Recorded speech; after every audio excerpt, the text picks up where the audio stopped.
You are now rocking with the hottest boxing podcast in the land. True Media Boxing Radio with your host, Coach Malachi Williams. True.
For the thousands in attendance and the millions watching around the world,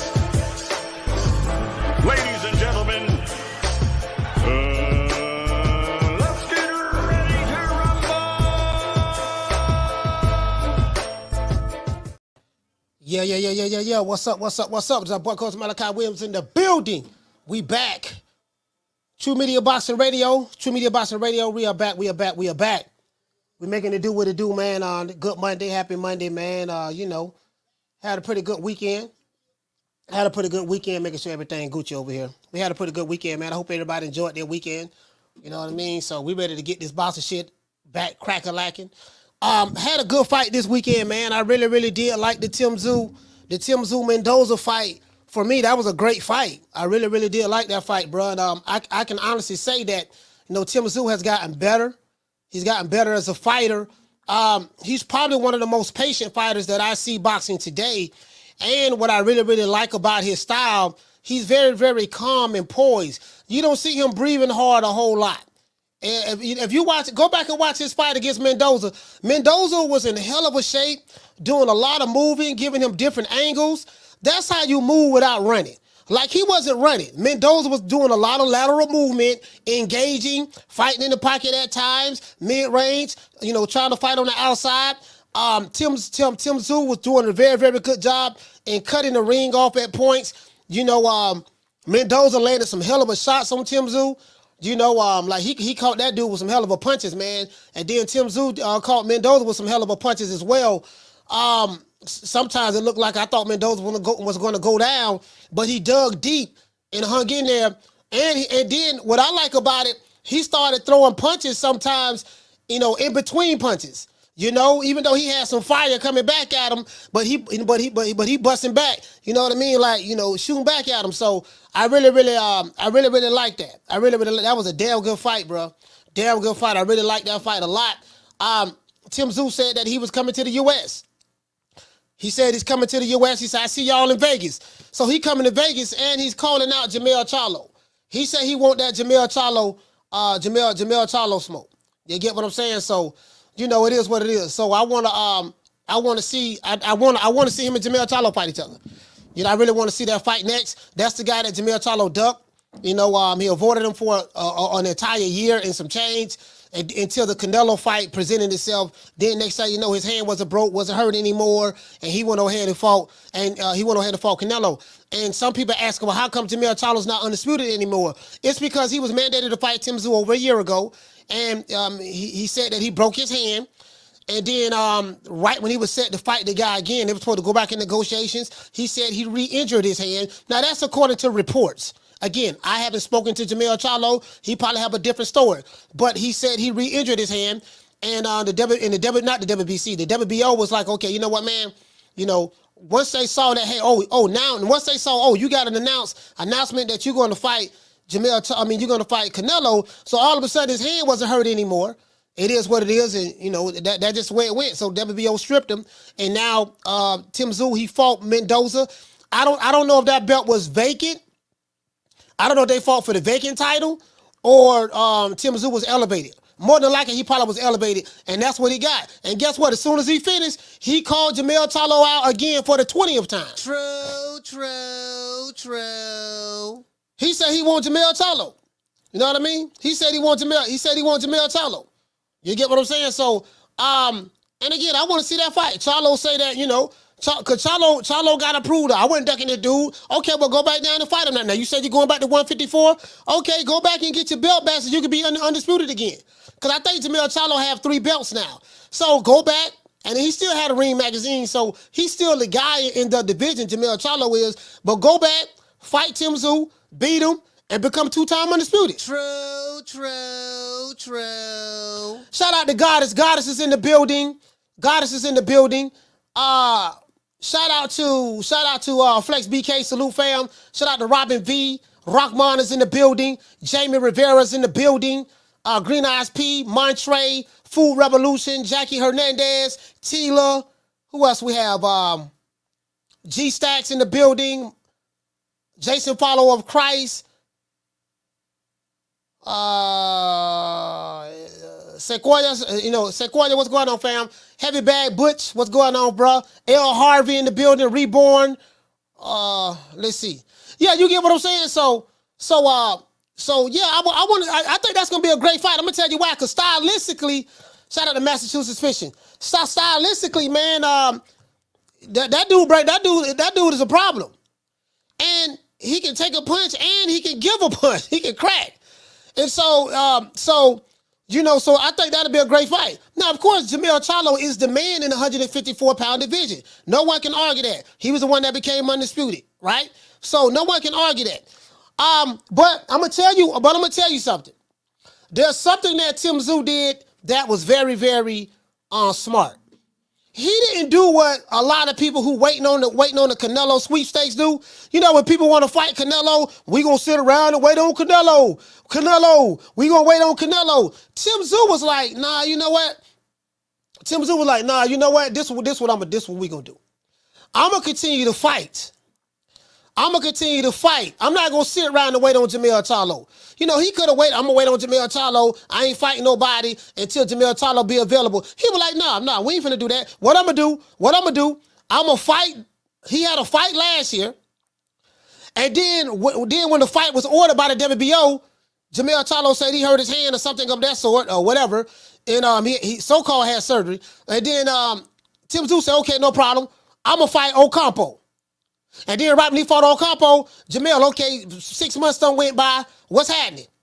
You know what I mean? Oh man, I re-injured my hand. Okay, no problem. I'm gonna fight Tony Harrison. Okay, Jermell, Jermell, you fighting Canelo? Okay, cool. So you stalled out for over a year. Okay, cool, no problem. All right, I tell you what, don't even worry about that deal. I'm finna fight Mendoza. I'm gonna take a dangerous fight in Mendoza because Mendoza got, he the one knocked out the tall, what can Jermell Charlo, where that tall lanky motherfucker at? Fendora. He the one knocked out Fendora, right? Caught Fendora slipping, chin all in the air. He's 6'7", fighting like he 5'9". Want to fight on the inside? Got caught slipping, right? So that was a great fight. So anyway, let's give everybody a round of applause. Get into the show. Also, we have the brothers coming from DC.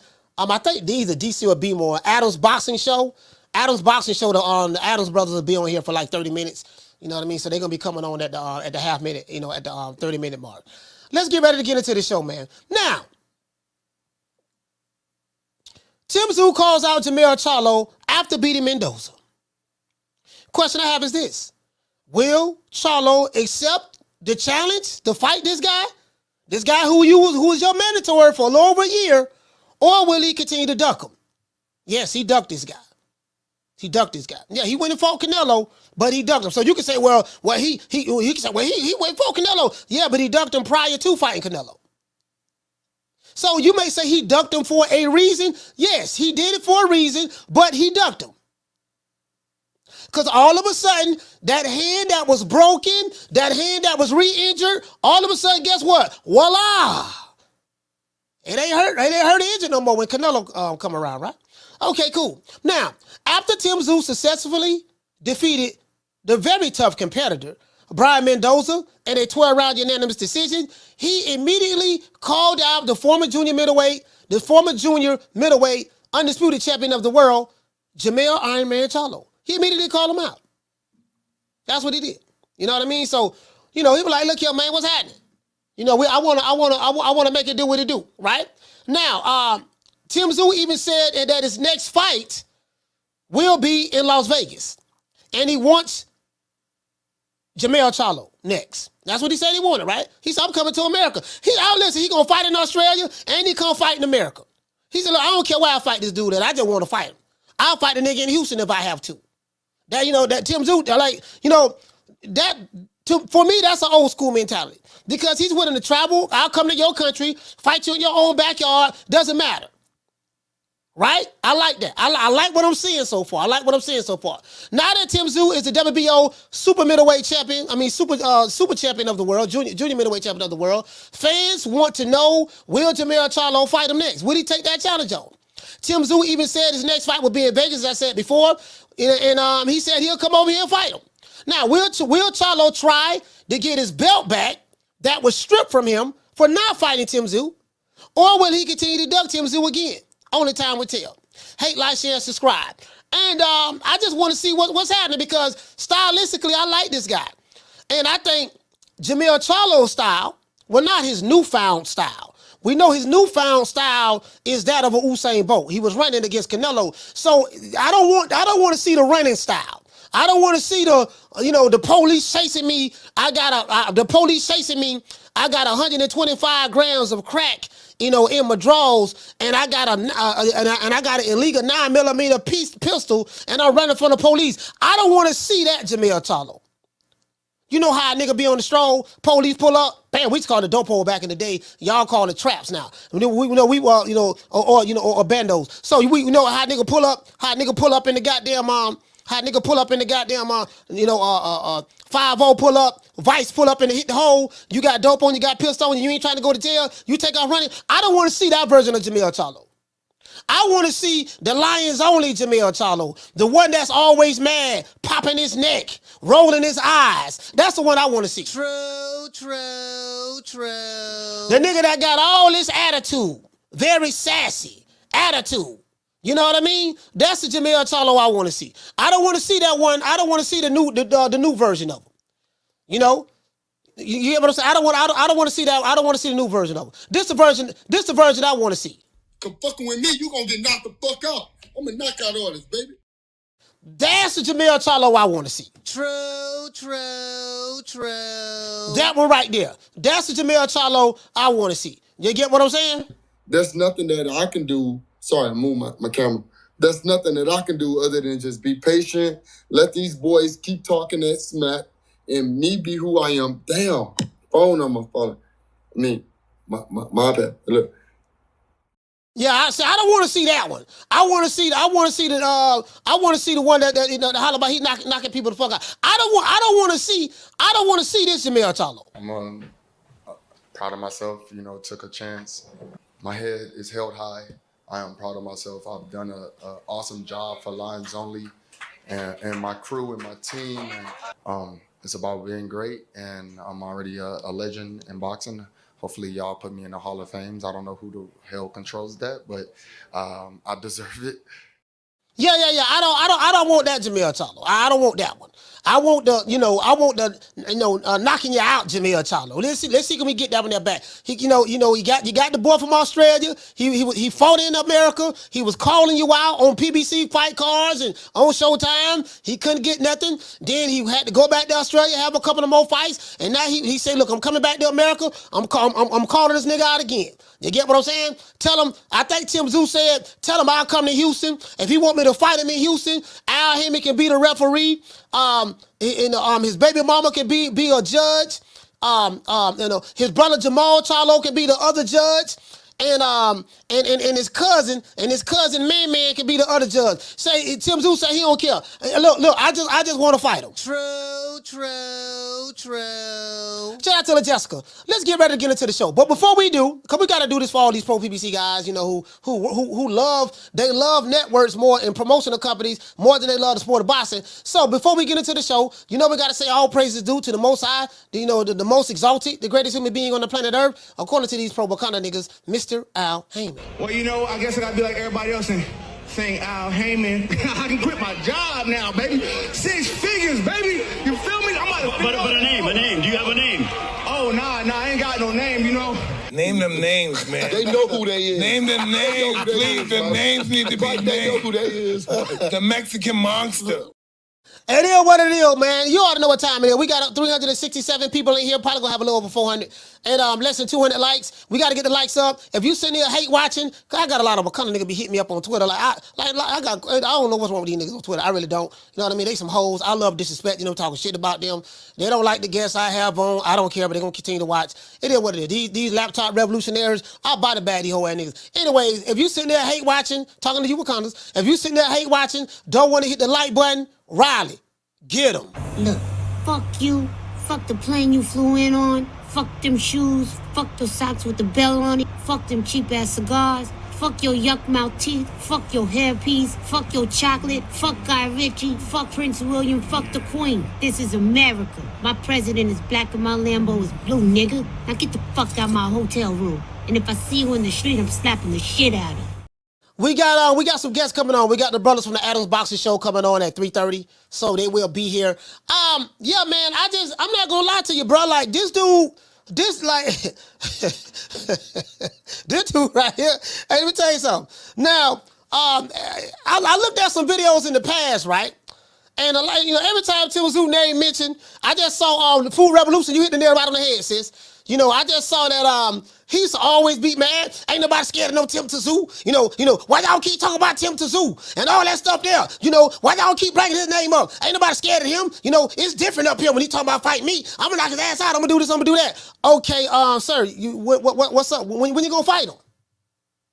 Now, why y'all keep talking about Tim Tszyu? Don't nobody care about no Tszyu and all that stuff there, and this and that, and yada, yada, yada, yada, yada, yada. I said, okay, that's what I'm talking about, Jermell. When you gonna fight the dude? I broke my hand. Oh, okay, broke hand. All right, okay, I see you was into something, you had your hand up, I guess it was wrapped up or something. Okay, in the hospital. Okay, all right, that's cool. All right, I said, okay. I'm gonna give Jermell Charlo the benefit of the doubt, because Jermell Charlo was one of my favorite fighters. I say was. It's not that he's not one of my favorite fighters anymore. He has been removed from the favorite fighters, one of the favorite fighters list. Once I see a nigga start running and he ain't trying to fight and trying to do nothing, I reserve the right not for you to be one of my favorite fighters anymore. I reserve the right to remove your ass and replace you with somebody else. True. For real though.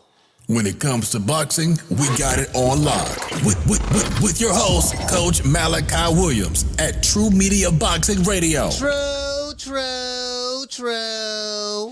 Yeah, fuck that. I'm telling you, listen, once I see it, and then if I see a nigga in a game of duck, goose, that's another thing. Like, I can like you, right? I can like you. But if I see you moving funny, shaking like booty meat, and I see you playing a game of duck, goose, and playing possum, and just laying in the cut, and all this stuff there, I'm like, hold on now, this nigga moving funny now. This nigga moving like a leaf, and this nigga moving like a leaf on a windy day. You get what I'm saying? This nigga moving like a leaf in the middle of a hurricane.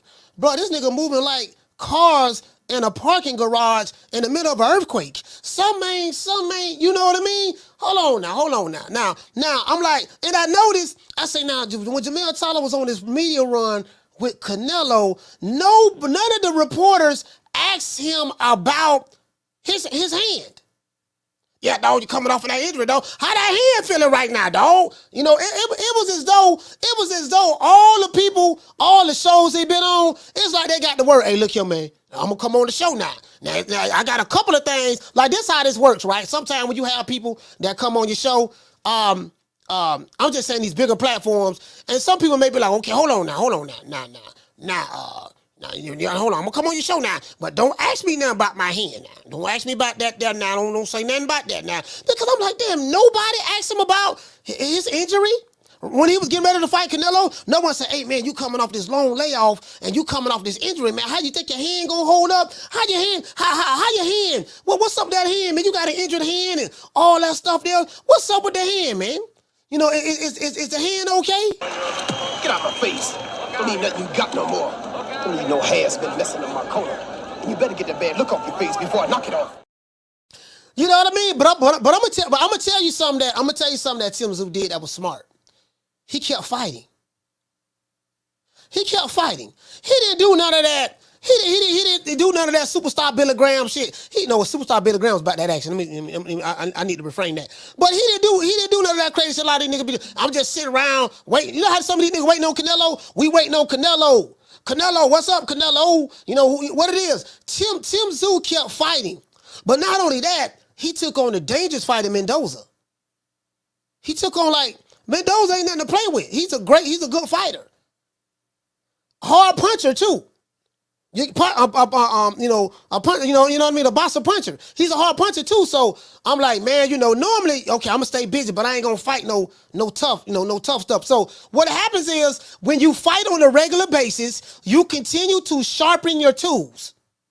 And But you just can't fight tomato cans on a regular basis. You gotta, okay, I fought this tomato can. All right, now move up from the tomato can. Okay, I fought this Campbell chicken soup can. Okay, I moved from a tomato can to a Campbell's chicken soup can. All right, now where we going at now? Okay, now we got this pork and bean can. This pork and bean can a little bit tougher than the tomato can and the Campbell's chicken soup can. So now we got this pork and bean can. You get what I'm saying? And then you move up from a tomato to a Campbell soup to a pork and bean can. And then after that, you move up to a live dog in the ring. So what he did was his last fight, he had a live dog in the ring. And that's what you have to do. And then he got the rounds in. And then, it was a tough fight. So when you win those types of fights, it prepares you. It prepares you for, okay, when because you got that muscle memory not only in your body, but in your brain. Okay, yeah, man, it was a tough goddamn fight. I got to dig deep. This nigga here caught me with a hell of an uppercut. And man, god damn. I'm like, bro, I'm watching that Mendoza and Tim Tszyu fight. I say, damn, Tim Tszyu throwing that motherfucking uppercut. If he land that bitch, and he fucked around and landed that uppercut on doggone Mendoza. And I'm like, Mendoza took it like a G. I say, God, Mendoza got hurt though. He got hurt, but he just kept fighting, dog. That dude kept fighting. That dude, I said, damn, he took that motherfucking uppercut, man. And then goddamn Mendoza had got off on Tim Tszyu. I think he caught Tim Tszyu with an uppercut or something. He caught him decent. I said, God, I'm saying, listen, bro. And what I noticed about that fight, Tim Tszyu don't waste punches. Go back and look at that fight, dog. That dude has a laser focus. He's staring at you like prey. It's the same look. It's the same look that I see Crawford have when he fights somebody and he's locked in. He's staring at you. He can see everything coming, right? Pause. But you get what I'm saying? Like I'm just saying the focus. Just look at Tim Tszyu's focus and concentration. The way this dude was focused and concentrate. Jermell Charlo used to fight like that too. Jermell Charlo, he used to be focused and concentrate as well. But the only knock I had on Jermell Charlo, he used to be tight. And he doesn't throw his punches with fluidity. Because when he gets upset and mad, he tenses up. He'll tense up and be looking mad and mean and all that stuff there. And then he telegraph his hooks. He got a nice left hook, but he'll telegraph it, especially when he gets emotionally invested, in the fight. You get what I'm saying? So that's what I want to see. That's what I want to see. Hold on, shout out to Drew. Hey, okay. For dropping that quarter over. Bam, dub on your boy. Hey, Leroy. Super chat. Oh, yeah, you're right about that. Playtime's over, boy. He say Tim fighting corned beef hash cans that are always tough, coach. Yeah, corned beef. I forgot all about the corned beef hash. Listen, I don't have plenty of corned beef hash sandwiches back in my day. He say corned beef hash cans for show up for a check. They try to win like Mendoza. Yeah. You don't want nobody just showing up, just to get the check. No, nigga, let's fight. Like what the dude name that we were watching, Harper. Man, he from Jacksonville, Florida too, dog. I'm like, damn, this nigga Florida boy, man. This nigga here the Bubba Douglas of boxing. Down from the bar, there's a platform stage. People pimping, sharp as razor blades. Hey, what to say, Food Revolution? You say that's how Tio was when he fought Lomachenko. Yeah, Teofimo was locked in when he fought Lomachenko. He was locked in. When you see them fighters locked in, yeah, I'm like, yeah, he ready, boy. Yeah, that boy right there ready. He locked in, boy. He locked in, and that's what I'm talking about. I like to see fighters like that. We the Charlo twins. We known for calling everybody out. Please call these people out. Listen, the whole world's looking at you. Call these people out, What's please. up? It's the Jermell the Hitman Charlo. Let's get it. Who want it? Name them names, man. They know who they is. Name them names, please. The names need to be named. They know who they is. The Mexican monster. Mexican monster. Hello. Hey, we gotta get the likes up. We need 40 more likes. We gotta get the likes up. Hey, but you get what I'm saying though? Like, you see them fighters locked in like that? He was locked in. You know what I mean? Like, again, now, he could have fought an old cream corn ass nigga, but cream corns are not going to prepare you for the task at hand when it comes to fighting tough competition. Yep, that's right. I'm running things. Cream corn. That's why they call me that. Smooth. I got more measure for your pleasure. Stick with me, baby. I'll have you farting through silk. And let a nigga mess with me. I'll jump on him. All 93 pounds of pure dynamite.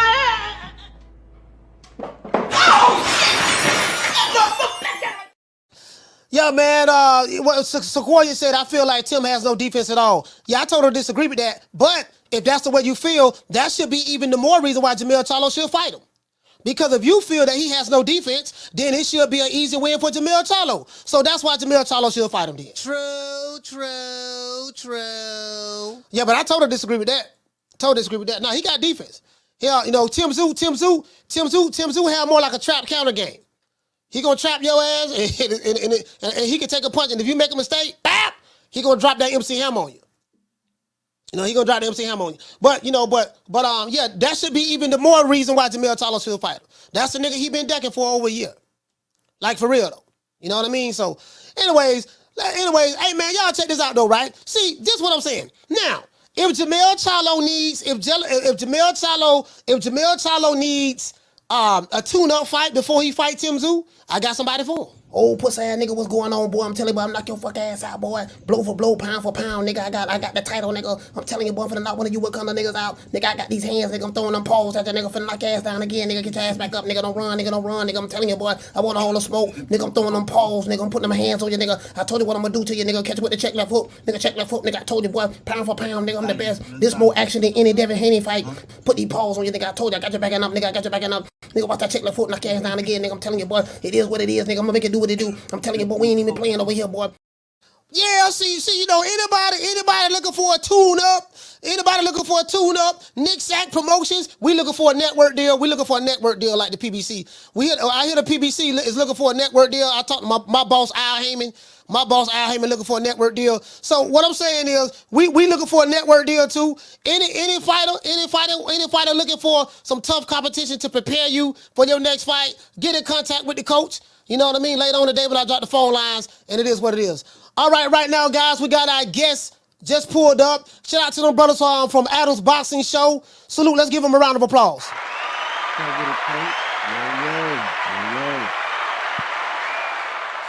Hey, what's going on with you, brothers? Talk to me, fam. Man, ain't too much, man. What's going on with you, coach? Oh, man, we making it do what it do, man. I'm happy to be talking about this boxing, man. We got some good fights this weekend.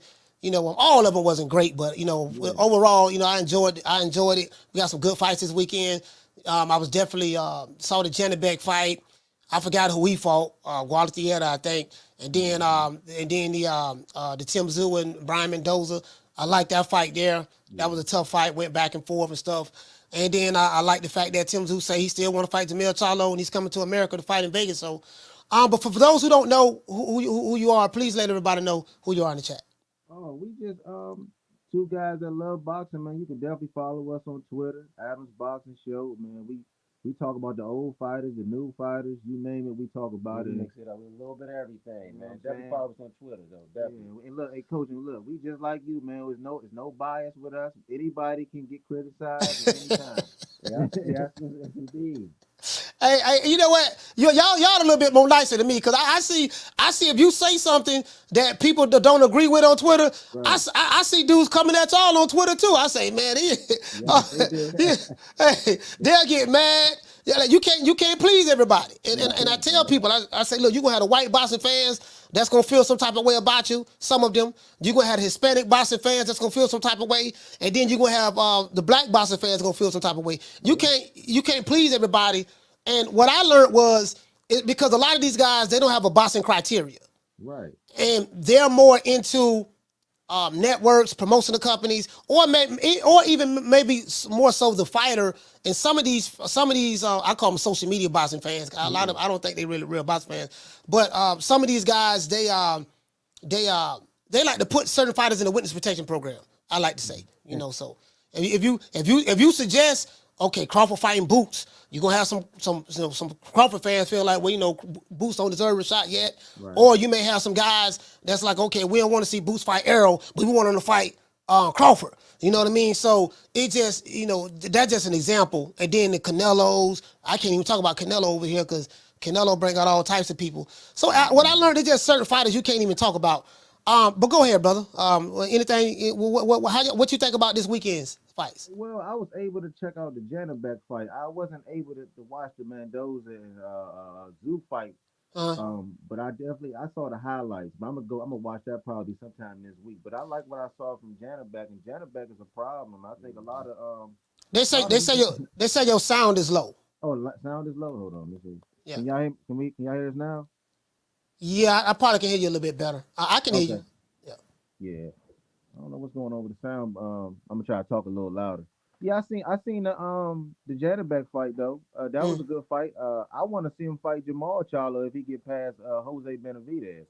But a lot of people tell me that Charlo don't really unify or whatever, so he probably might not even see that. But that boy's bad, man. Janabek's a bad boy.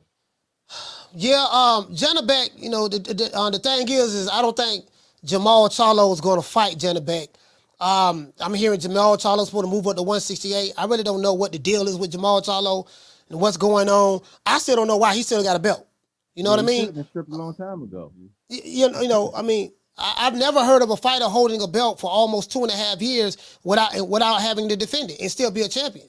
Yeah, that just shows you that the politics in boxing, they protect certain guys, and they probably done made some good money with them, and they probably don't feel like these other guys will even be able to, match that money that he been bringing in the WBC and other sanctioning bodies. I guess he got like 2 or 3 belts, but it's money, and they trying to protect this guy because they know what type of boatload of cash he can bring in. That's all that is. I know. But the thing is, this is the thing though. He hasn't. Okay, if he's not fighting, he can't bring the sanctioning bodies money if he's not fighting. Right. That's why I don't understand why they holding on like this. I don't know if Al called and said, look, leave him alone. You know what I'm saying? When he come back, we gonna get you this money. I don't know what type of calls they made, and it's almost like mob boss type stuff going on right here. They just sitting guys down like this and holding their position, and I don't understand how it is, Coach. I really don't. Yeah, I mean, it is what it is. I think the people still saying the mic. I think it sounds kind of muffled a little. It's a little muffled. Okay. It's a little muffled, but do you want to try to come back, log out and come back in, or? Yeah, we'll come back in. Okay, all right. All right, sorry about that, guys. They're gonna try to come back. They're gonna try to come back into the show. They're gonna try to come back into the show. So let's see what they can do. They have the link. They have the link. We're gonna try to come back into the show. So, anyways, yeah. But my thing is this, guys. Like, I don't care who the fighter is. I don't care where he's from. Any of that, right? There's nothing that you could. There's no fighter. No fighter should be able to hold on to a belt for umpteen amount of years and now we do know that Jermell Charlo is fighting Jose Benavidez, but I don't know how long that fight gonna last. Doggone not Janabek, but David Benavidez said everybody's gonna be surprised at what his brother does. His brother's gonna beat Jermell Charlo. That's what David Benavidez said. Again, I don't know. You know what I mean? Shout out to my sister Summer in November. Shout out to Mella Hendricks. Shout out to Mike the Mobile Mechanic. Shout out to La Jessica. What's going on, sis? The Natural. Salute to you. It is what it is. Shout out to Daniel Agnew. My sister Food Revolution. Still, So that's my thing, right? Like, again, bro, like, okay, he finna fight doggone David Benavidez. He finna fight Jose Benavidez. Okay, cool. He fight Jose. Get that out the way. But it is what it is, man. Like, he can't. I hope like hell they don't throw him in there with no Canelo. You know, shout out to Jonathan. Dropping that quarter of a bam dub on your boy. Super chat received. Playtime's over, boy. He said the WBA let Leo Santa Cruz hold the WBA super status at 126 without Leo campaigning there for 3 years and 8 months. What? He said the WBA, WBC, Al Heyman connects. Oh, bro, the Leo Santa Cruz held the belt for 3 years and 8 months. Bro, I didn't know that. Hey, shout out to Jonathan. Shout out to Jonathan, man. Salute to you, fam. Hey, we got our guest back on, man. Hold on. Hey, shout out to Jonathan, man. Salute, fam. Down from the bar, there's a platform stage. People pimping, sharp as razor blades. All right, man. We got the Adams Boxing Show, man. The Adams brothers back on the show. Yes, sir. Can y'all hear us now? Oh, you sound a whole lot better. Okay, good. It's probably, I think it was my phone. Yeah. Yeah. So, but anyway, what's on your mind though? What you think about the state of boxing? Well, I like the state of boxing. You talk. What you think about the state of boxing? I mean, of course, you still got the politics of it, but yeah, I'm ready. I mean, I'm ready to see Tank Davis come back. I know he's supposed to come back early 2024. So I'm looking forward to that. I'm looking forward to Bud Crawford, of course. You know, I'm definitely ready to see him come back. I'm tired of the face of the boxing debates. I'm really tired. That's too much. So we got to get that out of here, man. Yeah, man. What you gonna do about that, Coach? I'm tired of this stuff. Hey, so all right, so there's only two arguments. There's Canelo fans. It did Gervonta Davis fans, and they going back and forth. Yeah, man, Tank the face of boxing, Canelo the face of boxing, and I'm like, okay, again, it's both sides.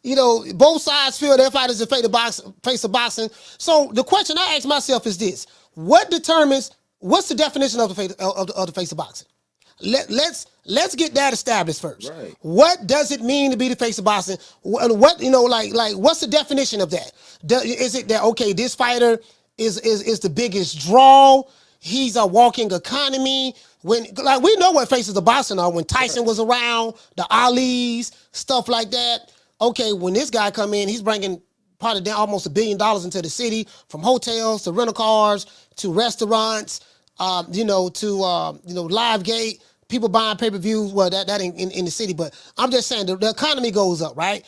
And so if the one that's doing the most from a money standpoint and has the bigger status, you would say, okay, yeah, that guy's the face of boxing. He's a draw. He's spinning out the venues and stuff. So if you was to compare Tank Davis and Canelo, I mean, there's no comparison to me.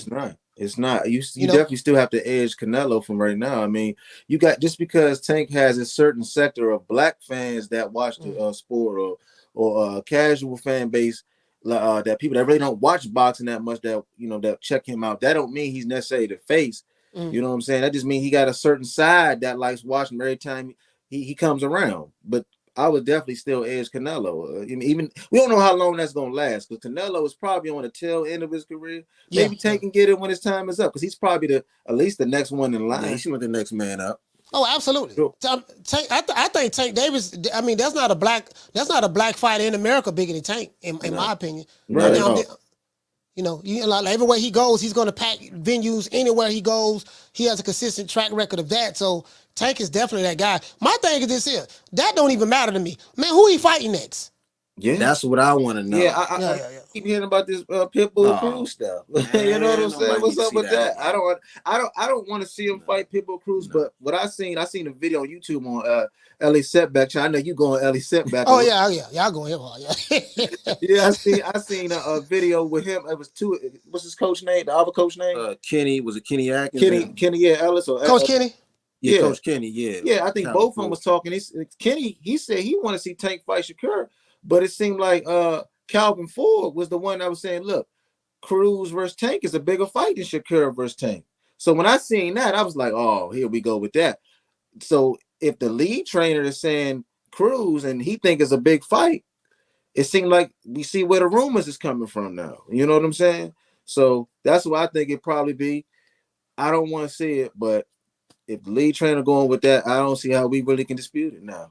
But the thing is I remember when Tank fought Roland Romero at the Barclays Center, right after the fight, because I still have the interview. There's a lot of content that I have. I have a folder in my YouTube, and I can save all. You can save stuff on there.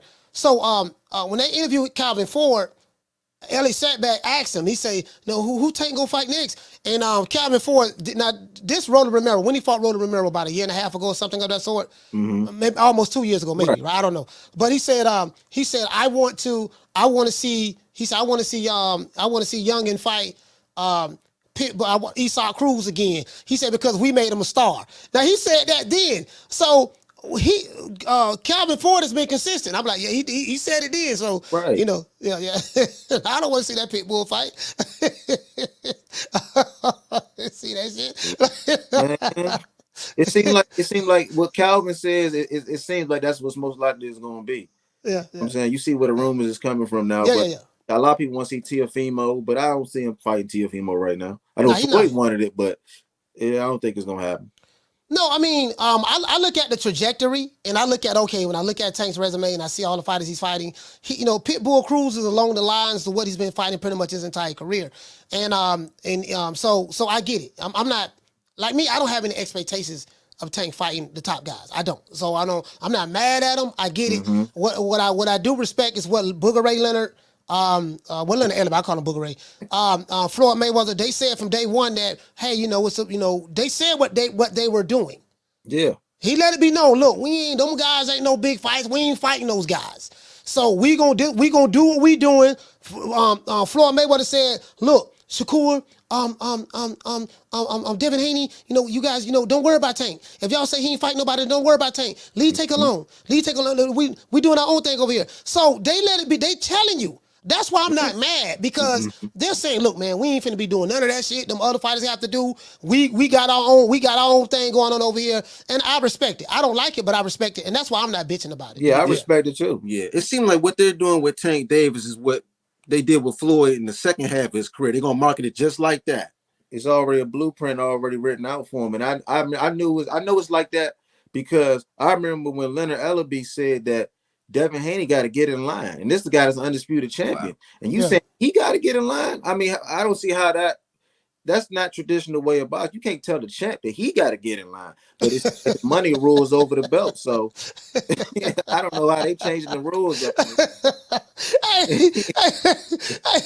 little Ellerbe like, yeah, he's got to do this. And no, he just can't fight Tank and this and that. I'm like, okay, dude. Like, what it is like this is the problem. I'm 49, so I come up in a different era. And what the only thing I don't like, this is my pet peeve. This is my pet peeve, Jermaine. When you start comparing this fighter, these are the four kings. Okay, the four kings. All right, I'll stop right there. All right, so now I'm looking for four kings type of work ethic. I'm looking for four kings type fights. And when you're telling me that we the new four kings, we're similar to Sugar Ray, we're similar to Hagler, we're similar to Hearns and Duran, and I don't see Sugar Ray, Hagler, Hearns, or Duran mentality. I don't see Sugar Ray, Hagler, Hearns, or Duran type fights. No, hold on. This man fought a whole head cheese sandwich, 2 pork chop bones, a case of Coronas, and you trying to tell me you comparing him to the four kings? Well, the four kings fought some killers. Yeah. If you ain't fighting no killers, don't say you better than better than Sugar Ray, or you gonna be compared to the guys who fought killers. Right. When you fighting doggone the Powerpuff Girls, Mojo Jojo, you fighting doggone Snarf from goddamn the Thundercats. I'm like, no man, I know better than that, dog. You get what I'm saying? So that's all I'm saying. Don't compare. Don't say nothing old school. This is the new breed. This is how you guys doing things. I get it. I'm not emotionally invested in it like that, but I do get it. And that's all I'm saying, fam. Other than that, I ain't tripping about it. Yeah, I'm with you on that, Coach. I'm definitely with you on that. See, they don't follow traditional views of doing things at all. They don't fight the number one contender. Even if you don't fight the number one contender every time, you can at least fight the number 3 or number 4. I don't know where did Rolly Romero even come into the rankings? Like where did that even come from? Just because he fights out of Mayweather that we can put him in the ring. Like, come on, ain't no way you can sanction that. Where did he come out of the rankings? I don't. They're not going by the rankings. Hey, you know what? You brought Rolly out of nowhere. They got Big Rolo. They got Big Rolly Romero is the WBA Super junior welterweight champion. I don't know how this. Oh my God, bro! They must got some sparring rankings or something. I don't get it. Because he done sparred everybody. So I don't know. Maybe he knocked a couple guys out of sparring. He ain't got some sparring rankings. Hey, bro, man, Rolling Romero. Vegas and fighting Floyd Jim for a little while. Man, Smith some. Oh my God! I'm like Rolling Romero a champion. I don't see how they did it. I don't know how they maneuvered that one. I really don't. You know what? Thank you, right there. Yeah, for sure. You know if what? I was ranked behind him, I'd be upset. and you know what? I can't call him a champion. Now I call these guys title holders. No, you the WBA title holder right now. Because you got to fight those other guys, consolidate some more belts in order for me to call you a champion. But I'm not just going, like we got 4 champs in the division. No, you a WBC title holder. You a WBA title holder. Right. You a IBF title holder. You a WBO title holder. And if y'all practicing the same thing, avoiding each other, ain't fighting nobody in the top 10. No, I ain't calling these dudes no damn champions. Y'all title holders, dog. Now, Canelo, he got all the belts. He's a champion. Jermell Charlo is a champion. Even though I'm mad at him, right now, I am mad at him. But he's a champion because he had all of the belts. You get what I'm saying? Mm-hmm. So Crawford, champion. I would even consider before Crawford beat Spence the champion because he had 3 belts. He had 3 of the belts. But I refuse to call Rolling Romero a champion. No, he a title holder, bro. He a title holder. Yeah, that's it. They maneuvered him up there. I don't know how they did it. I don't even see how you can really go around and brag about how you the champ, and you got 3 other guys in your division with a belt. You know what I'm saying? 4 different guys with a belt. You know what I'm saying? I don't see how you can brag about that. Hey, they got 20 niggas with belts. Everybody holler about their champion. I'm like, hold on, man. Hey, Coach, you didn't even talk about the interim champ. Bro, they got some. Listen, y'all don't. I got 4 belts. I'm undisputed too. I got 4 belts right here. I got belts. So everybody. I'm like, bro, they giving out belts. You get a belt. You get a belt. She get a belt. He get a belt. Man, come on, man. Yep. Regular belts, super belts. It's so many belts in between belts. Even with Devin Haney and Tank, I think they both sharing the WBA. One of them got one a super and one is a regular. And yeah. It don't make sense. And how you not mandate them to fight to see who the real champ is? Right. You know what I'm saying? So the politics is crazy, Coach. Listen, you hit the nail right on the head. The WBA won't mandate the Reggie belt holder, which is St. Davis, to fight the super title holder. Right. They won't mandate that to try to consolidate. Let's get rid of all this confusion. A lot of fans who just coming in the sport, they really don't know who's the champ because it's too many champions. Everybody say they're a champ. What I don't like, brother, is this. I don't like the fact that we have boxing fans, some, online, and we have people like Booger Ray Leonard's, different people in the boxing, the managers, the trainers. They build barriers for why we shouldn't get certain fights instead of building bridges. Like, okay, they'll be quick to say, yeah, y'all want to fight Rolling Romero? Oh yeah, we gonna fight Eastside Cruz, or yeah, we gonna fight we gonna fight some lesser opposition. And then we justify it, right? But then when it comes to fighting someone that, hey man, you say you one of the 4 kings, right? Okay, but this who Hagler fought. He fought this dude, and this dude. He fought a whole slew of fighters, right? Roberto Duran was going up and down, from up and down weight divisions, up to super middleweight, fighting killers. You know what I mean? You get what I'm saying? So I ran Barclays and stuff like that. And I'm like, bro, like you got to do what, you can't claim the fame. This is what we say in Florida, right? This is what we say in Florida. Stop claiming fame off another nigga name. What that mean is this, right? Look, man, you claiming fame, you using these killers of the past, and you're latching your name onto them to try to draw some kind of comparison to let the fans know that, yeah, I'm one of those guys. I'm built like that. But no, you're not doing what they did. Nope, not at all. They don't put in that same amount of work, quality of opponent. What we really need is a quality of opponent grade. Yeah. We really see how bad these fighters are really doing when it comes to how they choosing their opponents. Because their opponents is really weak. If you just had a greatness scale on it, they fighting a lot of C+ and below. You know what I'm saying? Yeah. Hey, luckily we don't do that. Hey, you know what? That's a good idea. And we grade the opponents. Okay, hold on now. Listen, we gonna let the Adams brothers do this. All right. Now look here, man. All right, who you say you? Oh, hold on, Canelo. Who you say you fighting? All right, cool. All right. I don't know now. On a scale of 1 to 10, 10 being the highest, this dude here is about a 4.5. You know, but you trying to. This will get me. They give your opponent on a scale of 1 to 10. That's like a 3 or a 4. But then they try to hype him up and tell you he a 10. Yeah, they do. When they get beat up, and you know what? They got all these lawsuits about guys with CTE getting hurt and all this stuff. But y'all putting the tune-ups in there.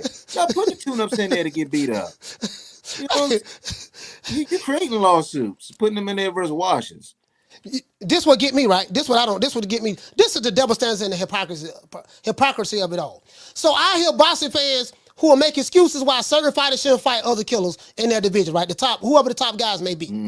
They'll say, no, man, he did right. He did smart, you know, because he don't want to get hurt. You know, he can get hurt in there. I say, but you don't feel the same way when that fighter, that's a really good fighter, when he fighting the Tomato King. What about the Tomato King? The Tomato King can get hurt fighting a more superior fighter. So in one breath, you say, you know what? I don't want to see Canelo or Tank or Crawford or Spence or any of those guys fight the top guys in their division. That's a high-risk fight. You know, they can get hurt. But you don't mind those guys who you deem to be top-level fighters fighting hog head cheese sandwiches. I'm like, okay, well, what about who gonna speak for the hog head cheese sandwich, man? He can get hurt. The same fear you have if your top-level fighter fights another top-level fighter that he can get hurt. Why ain't nobody crying out for the other guy? Yep. You hear a lot of bogus terms like "let that fight marinate." It ain't ready. It sound like we cooking steaks, man. It don't make sense. Man. Come on, man. It don't make sense. Like, look at the age of these guys. Like these guys, like Tank is 29. He about to be 29. Yeah, he about to be 29 years old. Like, what needs to marinate when you got guys that's 24, 25, 26, 27, 28, 29 year old? Like, when you expect them to fight? When they in their 30s and they not that good anymore, when they 34 years old? Because back in the day, dudes used to get it in their early 20s. Yeah. You know? But I don't understand it, man. It's like this marination stuff, and half the time we getting it too late. You know what? You over marinated. You're getting too late. Like same situation with Crawford Spence. Some people feel, man, you know, you waited so long and then Spence don't got in an accident. You know, years later, a lot of people say, you know, he wasn't the same fighter, but then he fight Ugas and Danny Garcia. People said he was back. Then he fights, he beats Ugas. Then he fought Danny Garcia. He beat Ugas. They said he was back. Then he fights Crawford. Oh, he's not the same anymore. So it's like, but we should have got that fight years ago. To be fair, same thing with Wilder and Same thing with Wilder and Anthony Joshua. When Wilder and Anthony Joshua, both of them was undefeated fighters. They could have fought, and I put the onus on both of them because I don't know. I wasn't in the negotiations. I don't know what happened. You hear what Wilder say, and you hear what Joshua side says. I don't know, but the end result is they didn't fight each other. Now you fast forward, and that could have been the biggest fight made in boxing. Yeah, it could have been at that time. Now you fast forward, Joshua has 3 losses, 1 to Andy Ruiz and 2 to Usyk, 2 back-to-back losses to Usyk. And then Wilder had a draw with Fury, and then he got stopped twice, against Fury. So it's like, okay, Joshua and Wilder, we want to see that fight. No one really excited. I still want to see it, but the energy is not there anymore. It's not the same. The buzz has kind of died down. You know what I'm saying? And we got so many other things that we're looking forward to. The lower weight classes are really killing it right now. I mean, we're not really just all about the heavyweight division no more. And I think it's been like that for a while. And I thought they had a chance to really bring some of that, steam back. But you got these lower weight classes, like the lightweight divisions doing their thing, even super middleweight with Benavidez and Canelo and you got Andrade, So it's like we're not really worried about the heavyweight division like we used to. And they got some fault for that because they could have brought it back in a bigger way. You know what? I do. How do you feel about David Benavidez? I like what David Benavidez is doing. What I mean by that is he's staying active. He just fought Caleb Plant early in the year. Now he's fighting Demetrius Andrade. I'm like, man, and I saw an interview of him, and someone said that, oh man, he keep talking about Canelo. Well, the interviewer was asking him about Canelo. He's not actually bringing Canelo name up. The guy asked him about Canelo. There's no secret that the winner of this fight, quote unquote, I gotta say quote unquote, because we dealing with Mauricio Suleiman and the WBC. The winner of this fight is supposed to be the mandatory to fight for the WBC strap in the super middleweight division, which Canelo currently holds. Yeah. So, but what he said was, I just want to keep fighting. I'm not gonna sit around and wait on Canelo. He's in a position where he can do what he wants to do. He can choose to fight me, or he can't choose. He doesn't choose to fight me. So what do you think about that fight between Andrade and Benavidez? What do you think about that? I mean, me personally, I like Benavidez. His style is more of a stalker type style. You know what I'm saying? He's trying to stalk you, get you in that corner, bang you up. Andrade is a good boxer. I'm not gonna say he really has no it factor like that, but he's the type of guy that I'm glad he's getting a big fight now, because he's getting a little older and he hasn't really been pushed before. I don't really think he's been in there with a real credible opponent that you really can say this guy is really a B+ level fighter. So I'm glad he's getting that fight with Benavidez. And I think the winner, definitely Canelo, should just go ahead and fight him.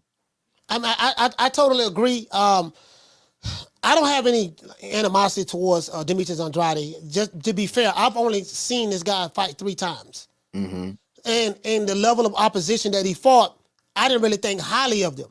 So I really don't know how good Demetrius Andrade really is, because what I've seen thus far was based on subpar competition in my eyes. Right. Now, I could be totally wrong, but that's just how I'm seeing it.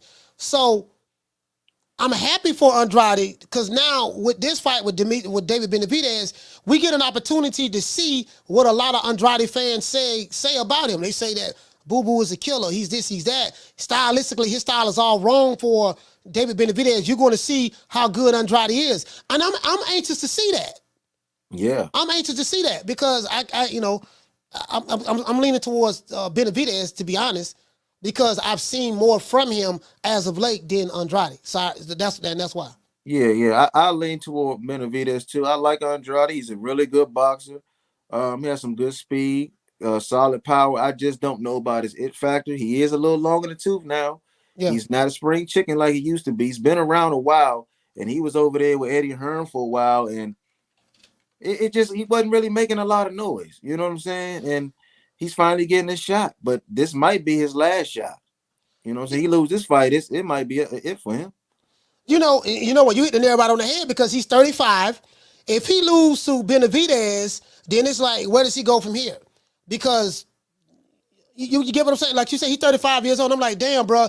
Like, I'm gonna tell you what I really like about this fight, brother. It's a high stakes fight. I love high stakes fight. What I mean by that is the winner is supposed to get Canelo. So the winner of this fight, everything is on the line. Andrade cannot afford to lose this fight. No. Because just like you said, if he loses this fight, by him being 35 years old, he could potentially fall back to the back of the line and be in the land of obscurity, while Benavidez is going on the heavenly heights. So this is his opportunity. 2 guys, 2 fan bases. Both fan bases say they want Canelo. They've been chasing him for years.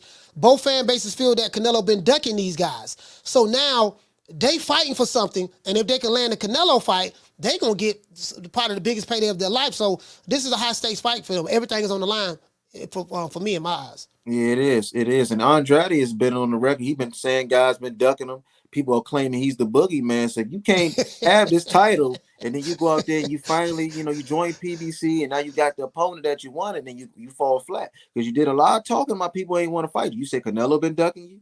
So you can't go in there. Now, if he goes in there and gets whipped, and people gonna say, well, this guy wasn't nothing anyway. He was just a paper champ anyway. Mm-hmm. That's what they're gonna say. No, I agree with you. You're right. That's what they're gonna say. They're gonna say he was a paper champ. And the thing is, Andrade, he has to win this fight. He really has to win this fight, man, because he's 35. And some would say that whoever win this fight, Canelo may not even pick neither one of them. Still, because he's still in the position, to pick who he wants to fight. So, how do you see? You got Crawford Spence. I know for a fact that fight is happening unless Spence changes his mind. But everything I'm hearing, Crawford and Spence is fighting in February. They're supposed to fight in December, but that's not happening. But they definitely fighting because the contract says, you know, that's who Crawford has to fight next, and vice versa. I don't know where the weight gonna be at. It might be at 154. Don't nobody know yet. I don't know. I haven't heard anything, to be honest with you. I haven't heard anything. So if I do, I'll tell you guys, but I haven't heard anything. Okay. So how do you see that fight playing out the second time? I see the same result. Same result. I mean, anytime the naturally smaller guy looks like the stronger guy, he's already more skilled. I just see the same result. I can see a stoppage again. Yeah, I do too. Even at 54, if it's at 54? 54 is not gonna make a difference. Arrow needs to push for that at 165.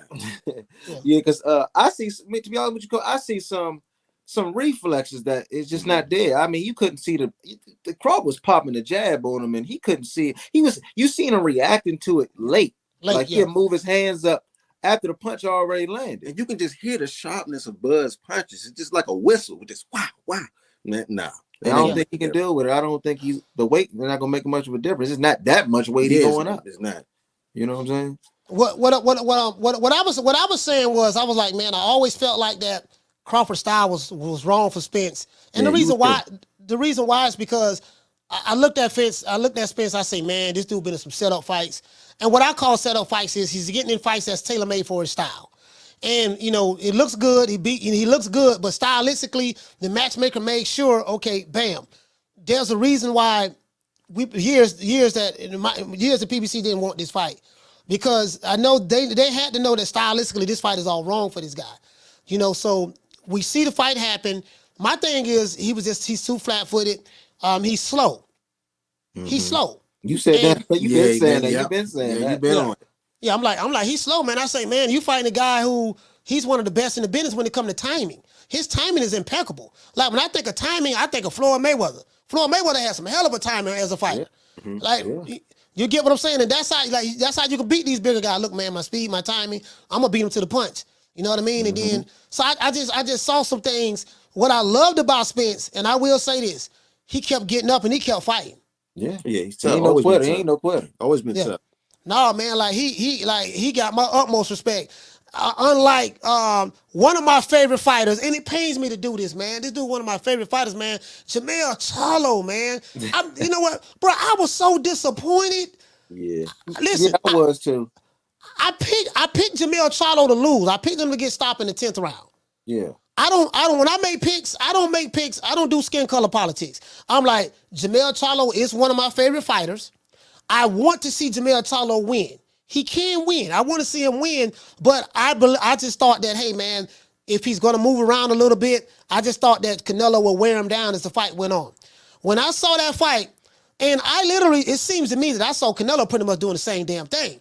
Loading up on left hooks, bolo punches, overhand rights, some left hooks he was loading up on. When he threw him, he was swinging at the air. Jermell got out of the way. I said, he just loading up the entire fight. But he's pressing Jermell Charlo. I had no idea Jermell Charlo was going to run.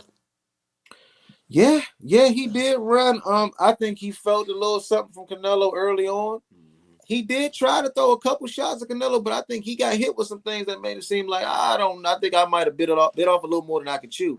I think he felt that early, and I don't even know if Derek James even knew that he felt. Derek was mad. Derek James was mad.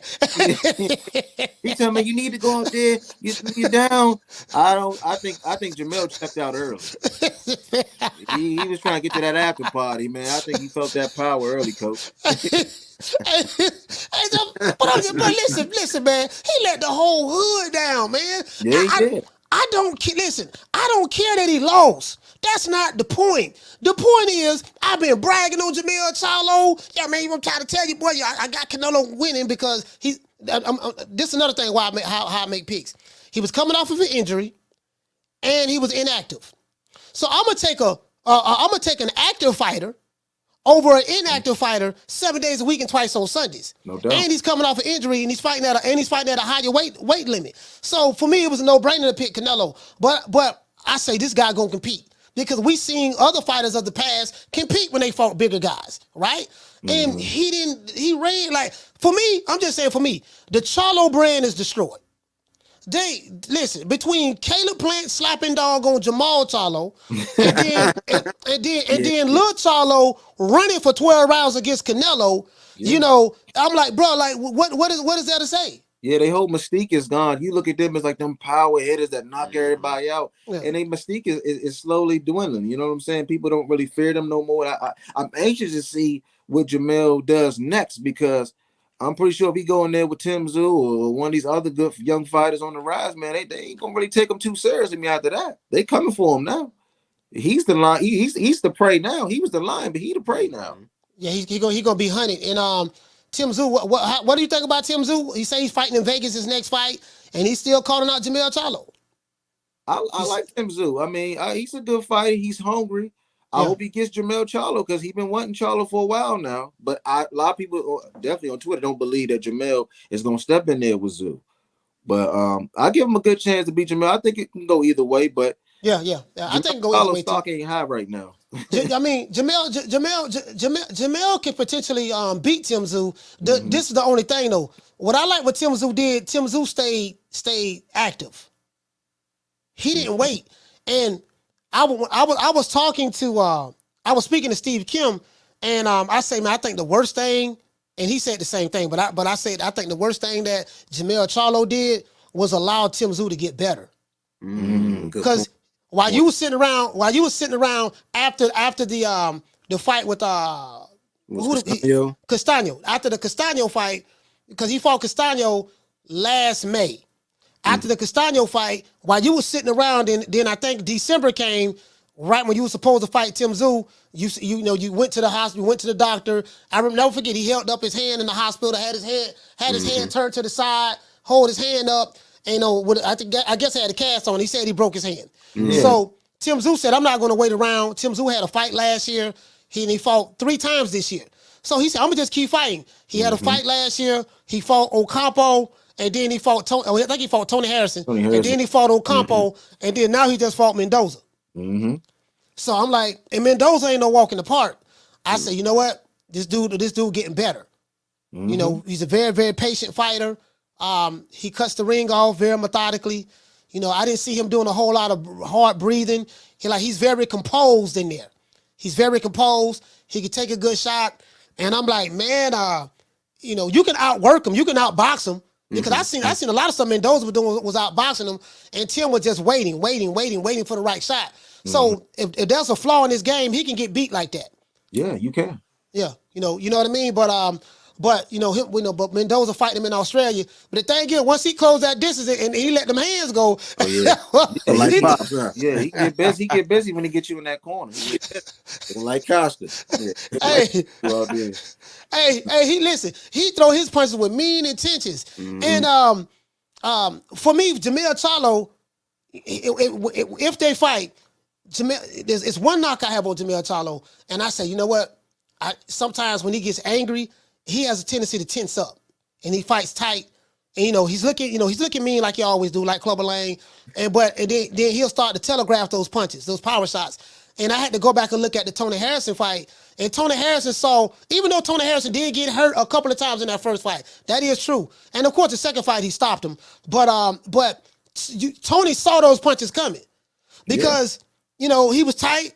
He tensed up, and he was going for kill shots because he felt like, man, this dude ain't got nobody. I'm finna blast. I'm finna go ahead and run through this guy, knock him out. And Tony kept fighting on the back foot. He setting them traps for him. Jermell Charlo walking right in the traps, getting hit with combinations. The jab was snapping his head back, and I'm like, man, he can't fight like that when he fight other elite fighters. Yeah, I agree with you, man. But the thing about Charlo, we need to keep seeing him in there with these big fights. I mean, you got your Canelo fight. Some people think he might not fight again. Some people think he took the money. He ain't really looking for no big risk no more. I'm anxious to see how his career goes. After you fight a Canelo fight, what do you do after that? Is he still going to be hungry anymore? Because Bud don't want to fight him. That's what sounds like. Bud don't want nothing to do with him after he's seen him run. Yeah, I do want to see that fight, but we got to get the Spence Crawford fight out of the way. But this is the thing though, right? And this is why I don't compare these guys to old school. Old school era, when you was an undisputed champion, you still kept fighting. Like you couldn't afford to You couldn't afford, like Sugar Ray wasn't gonna sit around and okay, I'm undisputed. I can't afford to just sit around and just wait a year, 7, 8, 9 months. Those guys were so active. The guy who was an undisputed champion, he still fought the top guys. Like, no, I gotta fight this dude. I'm gonna fight this dude. I'm gonna fight this one. Like, they had a hit list for real. And these guys, once they get a belt or whatever, it's kind of like they fall back. Well, yeah, I'm the champ now, so I really ain't gotta fight as much as I used to. And I think that's what's hurting the sport. I agree. To me, activity matters, man. It's about staying active. Right. You got to stay active, and a lot of these guys are inactive, and that's why they're not sharp when they get in the ring with other elite fighters. I always say, and my uncle brought me in the sport of boxing, my Uncle Benny, and he say, man, he's always tell me, who you fight matters, and you got to stay active. You got to have activity because it's like you're a mechanic and you're not used to working on cars. The mechanic that's working on cars all the time is always going to be sharper than the guy who hasn't worked on the car in years or a long time, or just any skill. Like any skill that you guys are good at, if you do it every day, you're going to get better and better, sharper and sharper. The person who hardly does it, there's no way in hell he's going to be able to compete with you. No, I 100% agree. Hey, well, listen, man. Let everybody know. Your YouTube channels. I love what you guys doing on Twitter. You guys are some of the nicest brothers I've seen. Oh, appreciate I'm like, these dudes nice, man. I'm like, y'all got it. Appreciate you, Coach, man. Shout out to everybody. The DC area, and a special get well to Mr. Rick Glazer too, man. I know he hasn't been feeling well, so definitely shout out to Rick Glazer, man. Yeah, man. Follow us, Adams Boxing Show on Twitter, YouTube under construction. We got the podcast officially coming soon, but definitely get with us on Twitter, man. We a good follow. We follow y'all back. Shout out to Coach Malachi, man. Appreciate you, bro. Coach Malachi, baby. Yes, sir. Man, shout out to the twins, man. The Adams Boxing Show. Please subscribe to these brothers, man. Please follow them on Twitter as well. Like the brother said, man, these some good brothers. They listen, they the good ones. They some of the good ones, man. I got a lot of love for those brothers. Appreciate Great respect. Salute, fellas. Give them a round of applause. Yeah, them some solid. Hey, there's some solid brothers, man. They solid, man. They solid. They know they boxing. They some good brothers. They know they boxing, man, out of DC and stuff like that, man. And you guys know me. I'm I'm kind of vicious. You know what I mean? But I wish I was nice like those brothers, man. Those some good dudes. But I'm just a fiery spirit. I ain't taking no shit. And I was fine before I came on YouTube. When I came on YouTube, man, and I had all these dudes. I had all these dudes attacking me. You know what I mean? All I know is I just know how to fight back. So I ain't finna let these whole ass niggas online, try to run me off the block. It ain't happening like that. But salute to those brothers. Let's give them a round of applause again. DC, stand up. Hey, we need 20 more likes. I'm gonna drop these phone lines. Shout out to Monati. Hey, okay. We're dropping that quarter of a bam dub on your boy. Hey, Leroy. Super chat received. Playtime's over, boy. Salute to you, fam. Shout out to Same Old Skull. Hey, okay. We're dropping that quarter of a bam dub on your boy. Hey, Leroy. Super chat received. Playtime's over, boy. What it say, fam? He say Scott, aka Same Old Skull. He said of Harlem, those Adams brothers got to follow fan ASAP. He say after they said a quality of opponents rankings. Damn, cut the BS. Let's go. You know what? They the first people I ever heard say that though. I think said it like that. I want to say maybe Blood Boston said something of that sort as well, but he didn't say it the way they said. But hey, you know what? Same old skull. I totally agree with that, fam. Let's have a quality of opponents ranking. We got to do that. Listen, because what happens is, if you don't have a quality of opponents ranking, it's very easy to fool a casual that's just coming into the sport. Because the casual just see, oh man, this dude was ranked number 2. Yeah, but man, how did he get to be ranked number 2? Like, make this make sense to me. This how you know the ranking systems are fugazi. Check this out. Rolly Romero got beat by Tank Davis, right? He got beat by Tank Davis at the Barclays Center. He didn't have any more fights after that. Right after that, right? Then Rolly Romero moves up to 140. He fight, who Rolly Romero fought? Hold on. I keep calling the dude Grandpa. Let's see. Hold on. I keep calling the dude Grandpa, but I want to, who he fought? Rolly Romero. This man moved up to 140. Rolando Romero. This old trash, this motherfucker. 15-1. Then come on, man. Come on. I mean, let's just be honest. And what Dr. Umar said, let's just be honest. Let's be honest. Come on, let's just be honest. Come on. Anyway, shout out to Same Old School, man. Salute to you, fam. Let's just be honest. Hold on. Come on, man. Let's be real. Let's be real about it. Down from the bar, there's a platform stage. People pimping, sharp as razor blades. Let's be real about this. Let's go over here and see what's happening. Check this out. Hold on, guys. Hold on. What the hell? Sorry about that. Hold on. My box rec went out. Okay, box rec went out. I don't know what happened to the box rec. The box rec went out. Hold on, guys. My bad. Let's go back. Let's see. They got Chris. Let's go back to Roller Romero one more again. Hold on. Sorry about that. Oh, I have it right here. Man, I'm tripping. It's the weed. True. Y'all know I'm high, so y'all know I'm high. Work with the old boy. I was blowing red. Y'all know I'm high. My bad. It was the weed. Anyways, now, y'all see this right here? This is blasphemy. No one in the world is going to tell me that this guy is a champion. He's a title holder. His rankings, look, he has a 5-star rating. 1, 2, 3, 4. He has a 4.5-star rating. Check this out. In the world, Roller Romero is ranked number 17 out of all of the 140-pound fighters in the world. It's 2,069 140-pound fighters worldwide. That's in his ranking system. That's ranked. And out of the 2,000, he ranked number 17. How? True. You can't make this shit up. How? We talking about Cheesecake Factory Roller Romero. We talking about coloring books and crayons Roller Romero. We talking about a tangerine color Fugatti Mitsubishi with some tins that Leonard Ellaby, Booger Ray Leonard convinced him what's the cousin to Fugatti, what's the cousin to Bugatti by buying this man he bought this man an orange Fugatti, told him it was similar to the Bugatti with some tins on it, and I think he got like 2 12s in the trunk of his car, 2 10s or something, EV 12s or something of that sort. Come on, man. True. Somebody explain to me, how did this guy get to be ranked number 17 in the world? And in the U.S., out of 316 140-pound fighters that are ranked with box rec, Roller Romero is ranked number 9. True.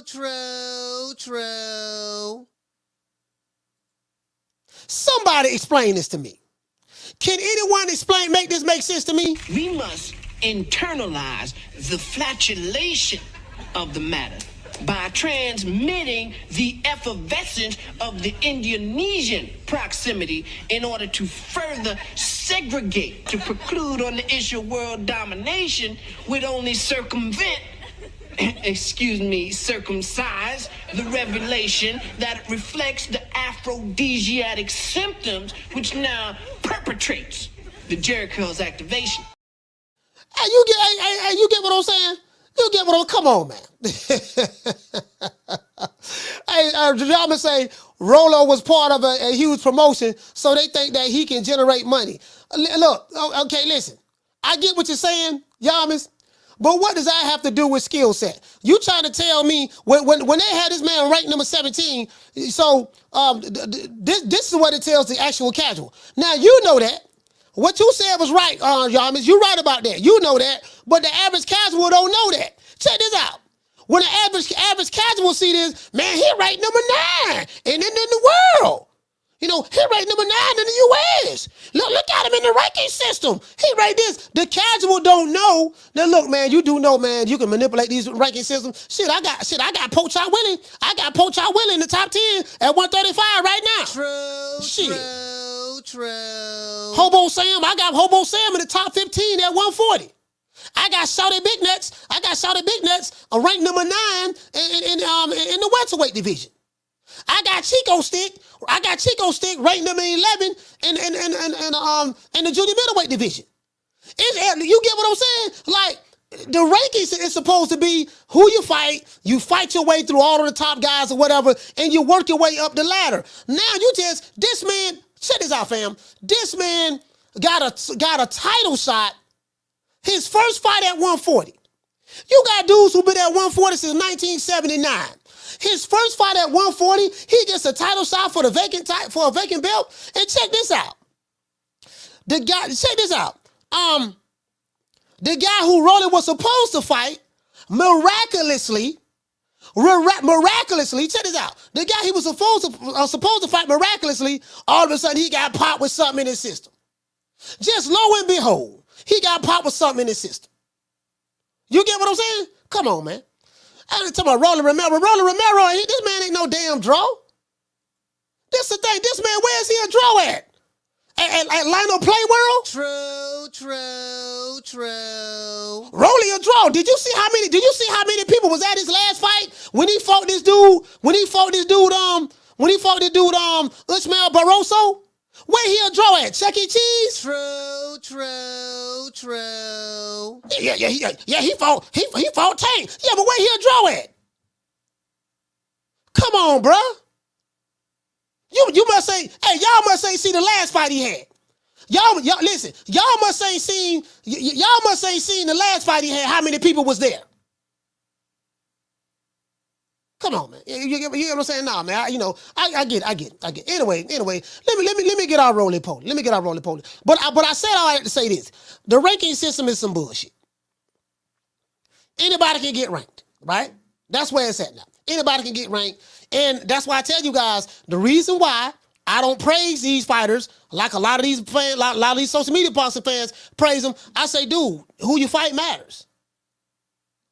I like who you fight matters, dog. And you fight neck bone soup. Who you fighting today, dog? Yeah, dog. I got a pot of collard greens, dog, with some turkey necks in it. I got a pot of collard greens with some turkey necks, dog. Put a little hot sauce on that there, like that. That's who I'm fighting. So you're fighting a pot of collard greens with some turkey necks and hot sauce? Yeah. When you fighting them? Yeah, and not only that, I'm fighting for a title too. True. Fighting for a title, huh? You are now rocking with the hottest boxing podcast in the land. True Media Boxing Radio with your host, Coach Malachi Williams. True. And shout out to Gorgeous. Phone lines for dropping that quarter of a bam dub on your boy. For to drop these phone lines right now. ASAP Rocket. Received. Playtime's over, boy. He said, Coach, that's Big Rolo. That's Big Rolo, though. Man, child to the please. Big Rolo. I'm the one who gave him Big Rolo. He was Rolly Romero before he met me. I'm the one who gave him Big Rolo. That came from me. I'm the one put him on the map, telling him change the name, dog, change it to Big Rolo. I'm the one did that. Yep, that's right. I'm running things.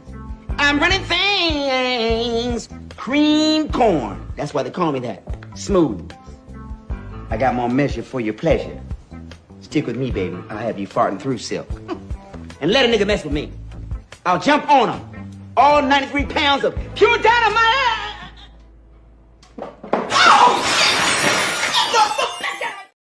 All right, I'm finna get ready to drop these phone lines, man. We're gonna drop these phone lines. But before we do, shout out to Gloria Day and the fabulous Set Trips. Gloria Day and the Set Trips. These niggas don't play. We don't play. You ain't heard, they be tripping.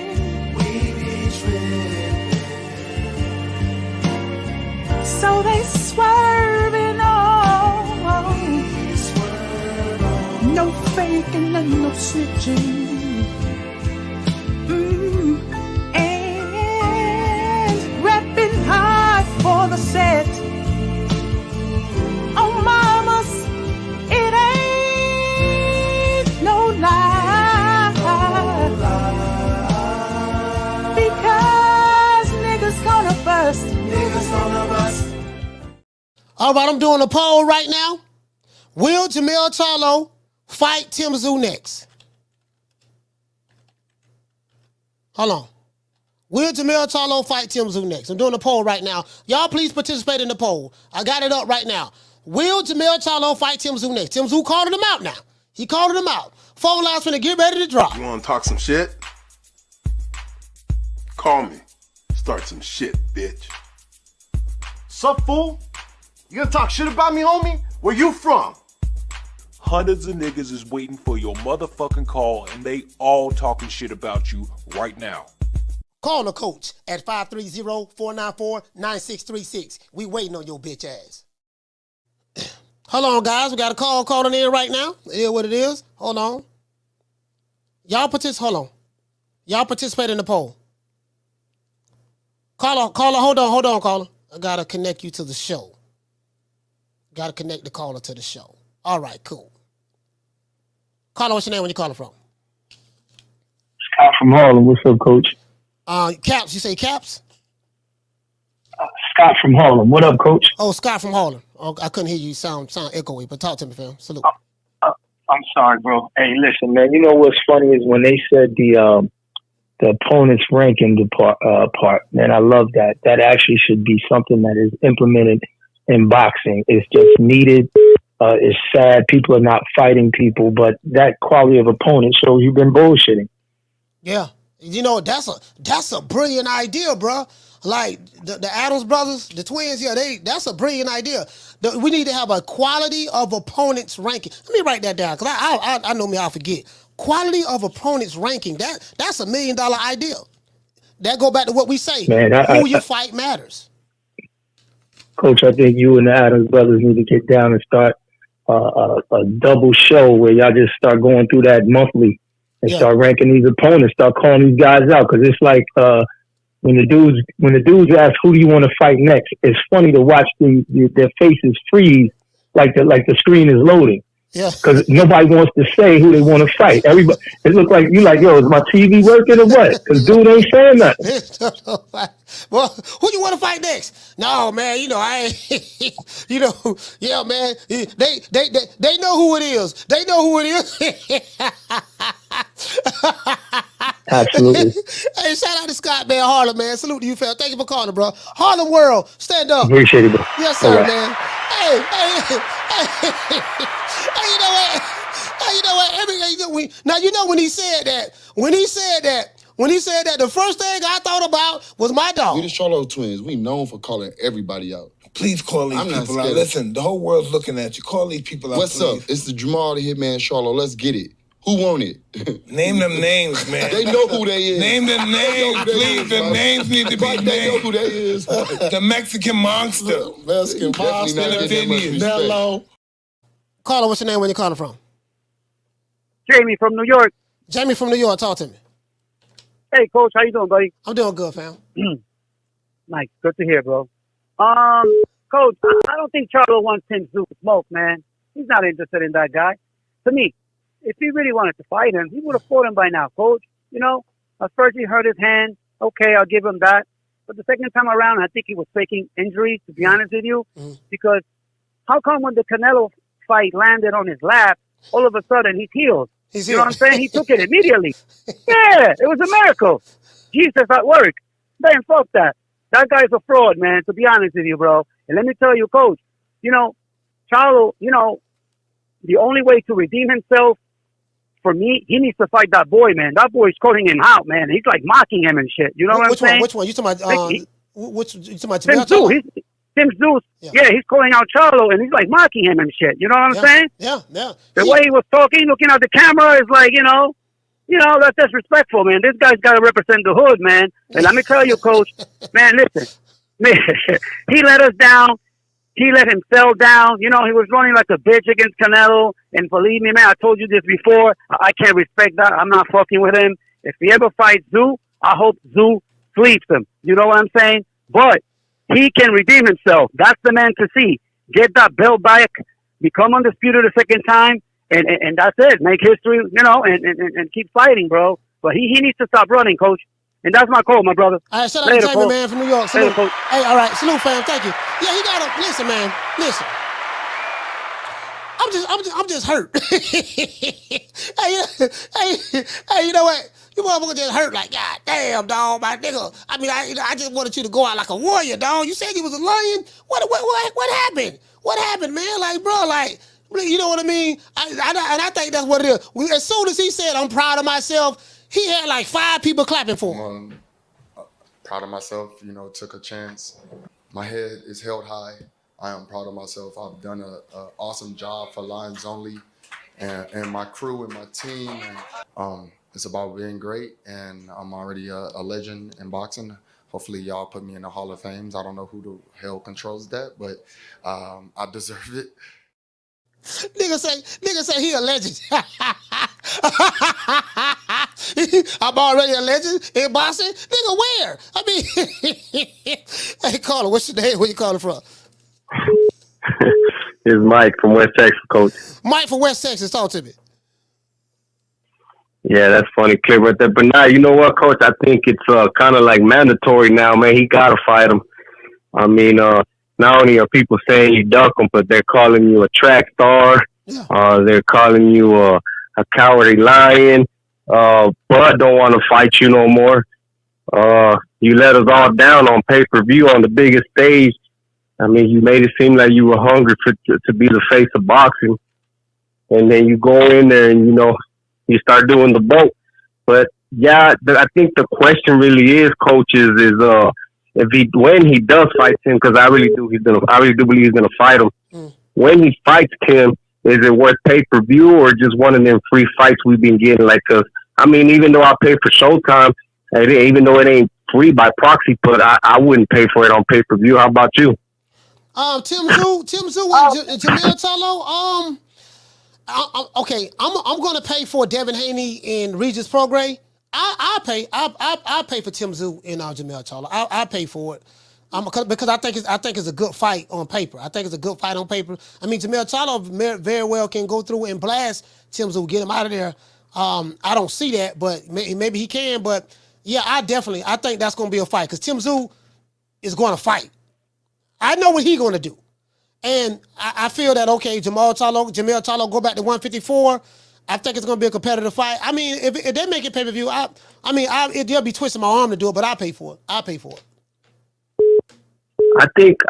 the Haney and Regis fight ain't going to be as much as the pay-per-views usually are, though, if I'm not mistaken. I think it is going to be pay-per-view, but not one of those, Coach, where they're charging like 80 plus, you know? But yeah, I'd pay for the Haney fight. I guess since, you know, Jermell let me down on his last fight, really thinking he was going to go in there and stir it up. Like, I don't think I'm going to pay for a pay-per-view fight against Tim. But yeah, to answer the question, yeah, I think he's going to fight Tim. I think he has to do it. Thanks for the call, Coach. All right, man. Let's shout out to Mike from West Texas, man. Salute. You know what? If Jermell Charlo was on a redemption tour, if he's on a redemption tour, yo, man, I lost the 5 fans I had. I lost them, so I got to get my fans back.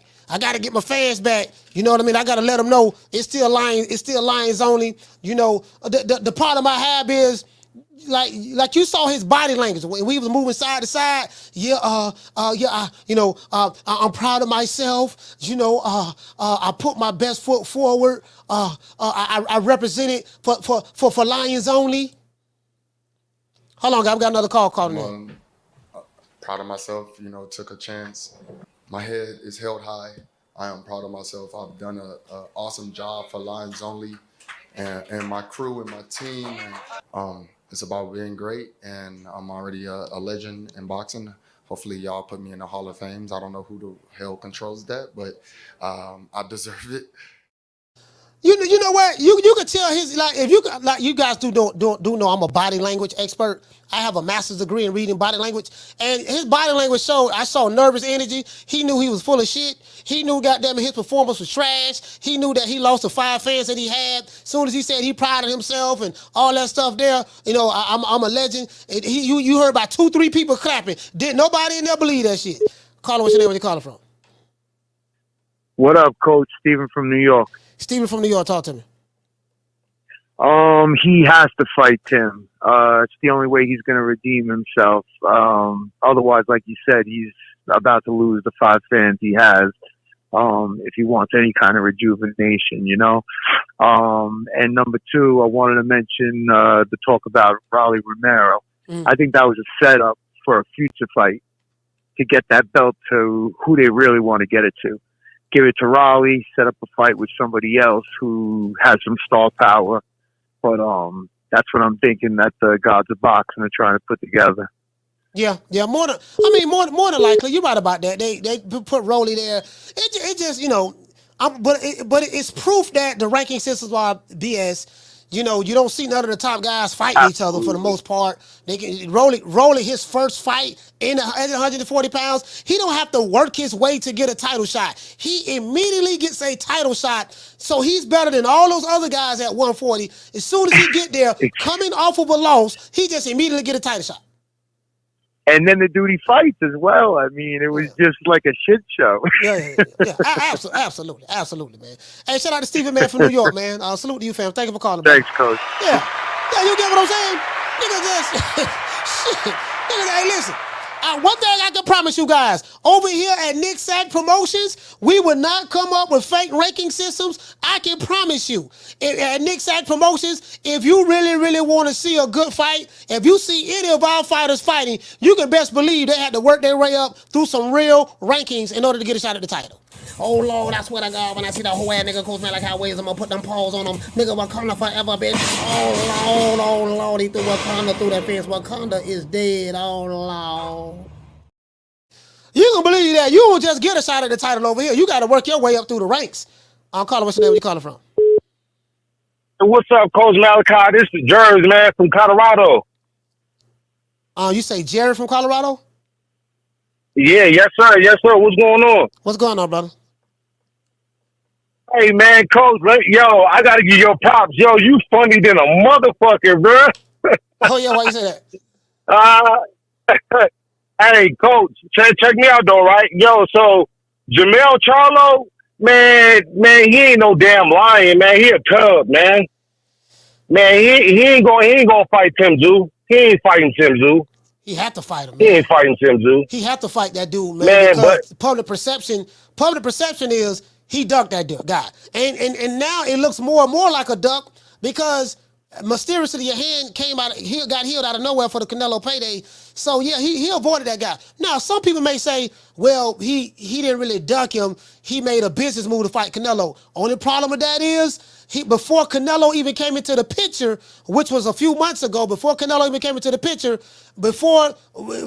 signed with the PBC, he was playing them crackhead games, talking about he re-injured his hand, he had surgery, then he re-injured it, and then voila, Canelo signed to the PBC, and they said, yeah, man, tell Puto I'll fight him if Jamal ain't ready, and he get that fight, and all of a sudden he ain't hurt no more. So he ducked that man. He ducked him.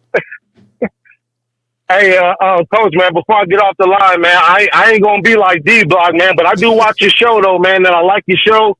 Man, keep up the good work, brother. Hey, D-Block, check me out, bro.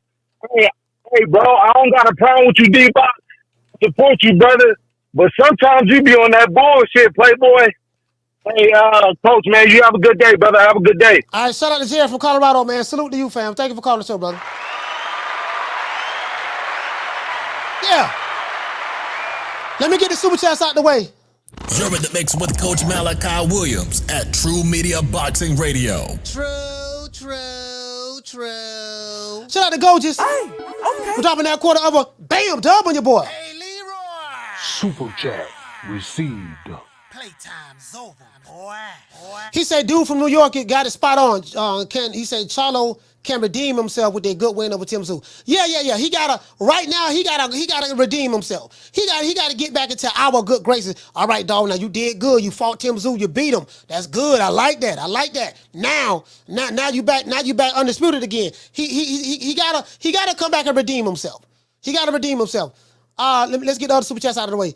Shout out to Deal. Hey, okay. Dropping that quarter of a bam dub on your boy. Hey, Leroy. Super chat received. Playtime's over, boy. He said Jermell will not risk losing to Tim Tszyu and not getting the Crawford fight. He's going to wait for Crawford to fight Tim Tszyu first, then get the WBO strap. Okay, we'll see. We'll see how it works out. then that's even proof that's even more proof he's ducking him. Shout out to Ellie Maddox dropping a $2 super chat. He said, I'll buy it for $14.99 if it comes with a free t-shirt. Oh, you talking about the Tim Tszyu, Jermell Charlo fight? You know what? I just thought about that. Jermell Charlo on my shit list right now. So it's kind of, if I buy the fight, it won't really be on the strength of him because I'm disappointed in him. It'll probably be more so on the strength of Tim Tszyu. You know what I mean? To be fair. Carla, hold on. Shout out to JX. Hey, okay. Dropping that $2 super chat. He said Canelo's so great. Survival means you get into the Hall of Fame. Nah. It doesn't work that way. Shout out to Robin V. Hey, okay. Dropping that $2 on your boy. You say he has to fight and Tim and throw hands like crazy. I get you trying to say he has to fight Tim and throw hands like crazy. Win or lose, for him to earn respect, he has to fight like a madman. All right. Carla, what's your name? Where you calling from? Hey Mo, what's good with you, son? You know you lunching right now, right? What's going on? What happened? You know you lunching. You know damn well Tim Tszyu style is all wrong for Jermell Charlo. All wrong. His back is up against the ropes too goddamn much. Tim Tszyu will knock him out. I done seen enough, and I know why they was ducking that offseason. I know, I see it. I see exactly why they was ducking that offseason. That style is all wrong for me. And as far as Mel, I don't want to see the fight because I don't want a motherfucker who ran at 68 to come down to 54, make an excuse why he got stopped because he came down weight drain. No, he need to go fight Carlos Adames, get a 60 belt, then wait for Timmy to come up. That's what he should do. Because him going down, it's too much, man. Motherfuckers is too fucking janky for me, Slim. I don't want to see all that. It's too much. It's too janky. Motherfuckers move. They move too motherfucking suspect. They ain't real. Slim, you already know. Yeah. Once he gets stopped, and I'm telling you, Tim will stop him if he don't run. Now we gotta put an asterisk on Mel now. If Mel don't run, Tim will stop him. If Mel don't hug, Tim will stop him. Man, bro, Tim said that he coming to Vegas. He coming to America. He's next fight gonna be But I think what Tim and them not understanding is when they get to Vegas, they're gonna realize that Mel is not a big fight for them. That's what I think is gonna happen. He looked the part from over there, but when they get to Vegas and they crunch numbers and be like, Mel ain't the fight. Mel ain't shit for real. So at the end of the day, we might just wait for him to get a belt at 160 or see what he's going to do. And we missing out one crucial part of what's going on in this equation is the IBF mandatory and background. Background, Montiel. In the IBF. Oh, they mandated on Jermell to fight? Mel actually had 30 days to figure out what they're going to do with that IBF. So that's what we keep missing out. And Timmy, and we know, like I said, Timmy, a lot of these boxers not hip to what's going on. Mel was popular when you turn on the TV, but once they crunch the numbers and the business part of it, Mel ain't a big fight for them. No, he's not. And that's what I think is going to happen. He's not a big fight for them. And you said, yeah, go ahead. No, the only way that fight can be big, he would have to fight Tim Tszyu in Australia.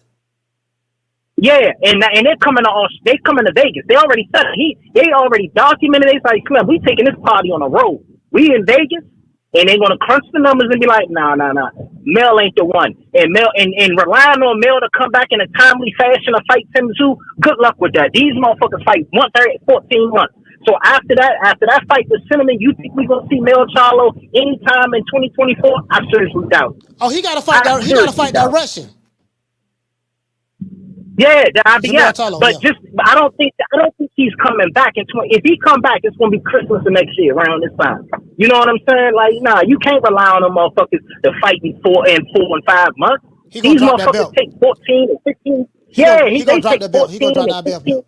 Yeah, man, and then he gotta lose weight because it ain't like he went to 68 and weighed in at 161 pounds. That motherfucker weighed in at 68. You dig? So none of this shit makes sense. And I know people want to see the fight. I don't want to see that fight. I want to see Mel get his weight up, get a belt at 60, meet Timmy at motherfucking 60. That's the best thing for boxing fans. Not trying to have Mel go down there to try to get another check, but the check ain't even going to be in Vegas. The check is actually in Australia. But I don't know. That's my Tim want to be undisputed though. And but yeah, I know, and that's what they.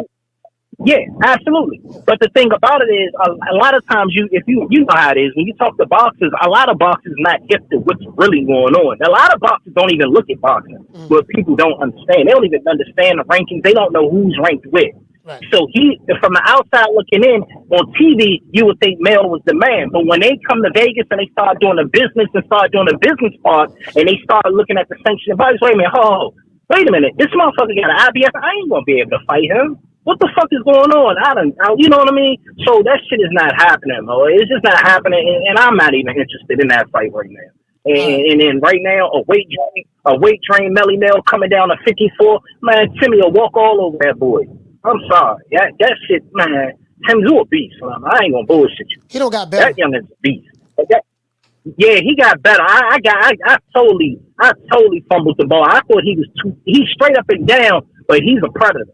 And Mel, with the way Mel like to be all on the ropes and shit, Timmy eat his ass up. So he'll eat his ass up. That's easy work for Tim Tszyu. He's easier work than Brian Mendoza. Let me put it that. Okay. All right. Let me put it like that.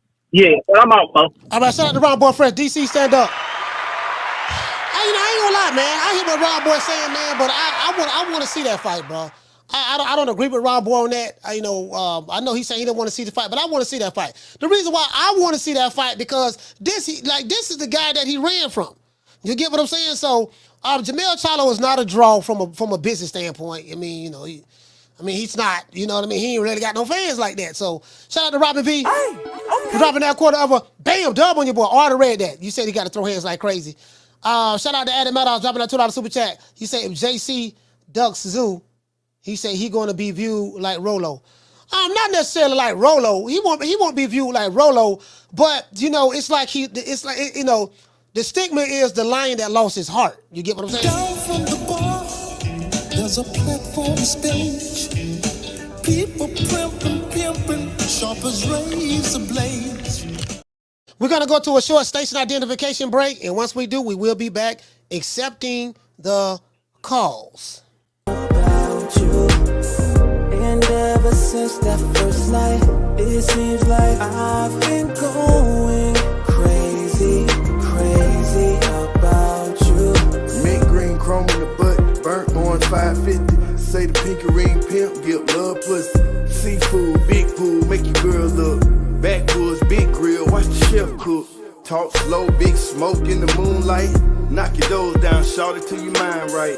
East Point, Fulton County, where a nigga from. Got love. Caller, what's your name? Where you calling from? What's up, Coach? This is Coach Eddie from the ATL. Coach Eddie from the ATL. Talk to me, fam. What's going on, my brother? Good show today. I tuned in. You had some good brothers on there today. Yeah, them dudes solid. As far as this, they solid. Oh yes, sir. Yes, sir. As far as this topic right here, I'm not sold on Tim Tszyu. It's like they trying to force him on us. You know what I'm talking about? I've seen this movie before. They keep hyping him up, telling me how good he is. He's a great whatever. I don't see it, Coach. He's like a domestic guy. You know what I'm saying? And he basically fought gatekeepers. Terrell Gaucher was a gatekeeper. Ocampo was a gatekeeper. Tony Harrison was washed. It's in there trying to make me believe that this guy is the best thing, and I just don't see it, Coach. I ain't saying that he's not. I just got to see some more body of work because the opponent that he fought to me wasn't all that. Okay, so what about Jermell Charlo? He can fight Jermell. If he fights Jermell Charlo, then that's the fight you want to see, then, right? So you can see exactly what he has, right?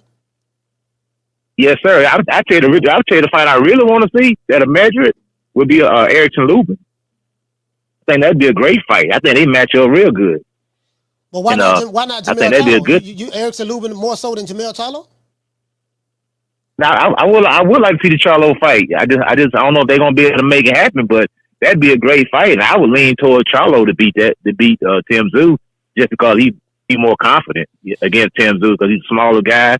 He won't be as scared. Plus, he already know that everybody's down on about his performance. I believe he's gonna come in and try to get rid of Tim Tszyu. Just to try to get back in the good graces. Then if he wins, go ahead, Coach. No, sorry about that. Go ahead. Yeah, like I say, and if he's able to beat Tim Tszyu, then he's right back in line for the Terrence Crawford fight because Terrence Crawford's already been planting seeds already. It's like they've been doing a wrestling promo. But that's going to be the fight. Terrence Crawford's not going to fight Canelo. You're going to fight Jermell Charlo when he gets back undisputed, and then that would make Terrence Crawford four-time undisputed champion, something like that. He'll make history. Yeah. 3 times if he gets the Charlo fight. Yeah, this is the thing though, right? If Tim Tszyu fight Erickson Lubin, I got Tim Tszyu putting Erickson Lubin to sleep. I would, absolutely. I listen. Erickson Lubin, a Florida boy. I like Erickson Lubin, but man, listen, that pressure gonna be too much for him. That boy can crack, man. And Erickson Lubin, I think Tim Tszyu gonna press him out. And once he press him out, he gonna get him out of there. If that fight can be made, I would love to see that fight. But I got Lubin getting knocked out. Yeah, I like Tim. Tim just not busy enough. He's just not busy. He's not a busy fighter. And I think he bit on a lot of those feints. That he bit on every feint that Mendoza did. Mendoza just didn't do anything off those feints or whatever. So I'm not saying he might be the next best thing, but right now I just got to see a little bit more activity before I can make that determination. And that Jermell Charlo fight, that'll definitely be the fight, to put him over the top. If he's able to defeat Jermell Charlo, then I definitely would go in and put my stamp on it. Like, okay, he's the real deal. Yeah. But right now, I still got a question mark. I got you. Yeah, if we can get the Lubin fight, I wouldn't mind seeing the Lubin fight. But I'm telling you, once he beat Lubin, then people gonna say, well, Lubin was already wise. Lubin had already got knocked out already. I'm telling you what it's gonna be, man. You gonna see. But if the fans want to see Tim Tszyu and Lubin, I want to see that fight too. Let's make that fight happen. And I'm telling you, once he beat Lubin, that's what they're gonna say. That's what they're gonna say. I promise you that. Hey, we still got Fondura in the mix too. That's a great matchup. Yeah, Fondura's able to come back. Yeah, Fondura get put to sleep. If Fondura fight Tim Tszyu, he get put to sleep. Stylistically, his style is all wrong. Fondura do not fight like a tall fighter. He likes to fight on the inside. You cannot fight Tim Tszyu on the inside like that. He gonna get ate up with uppercuts, left hooks to the body. Fondura gonna get eaten alive, man. That man, listen, bro. That man tall and lanky, but he fights too. He doesn't use any of his strengths.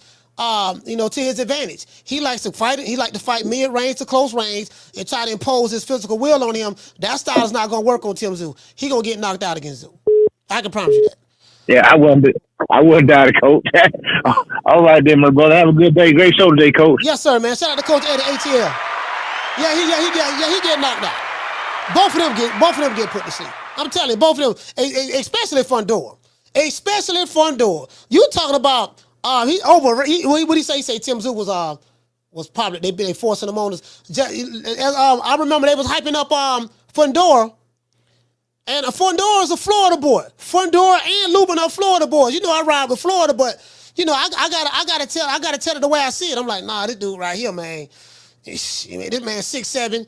This man 6'7", trying to fight people in the pocket. Nah, you can't do that. Caller, what's your name? Where you calling from? Ruben from Cali. Ruben from Cali, talk to me. Man, long time, Coach, man. How you doing, brother? I'm doing good, fam.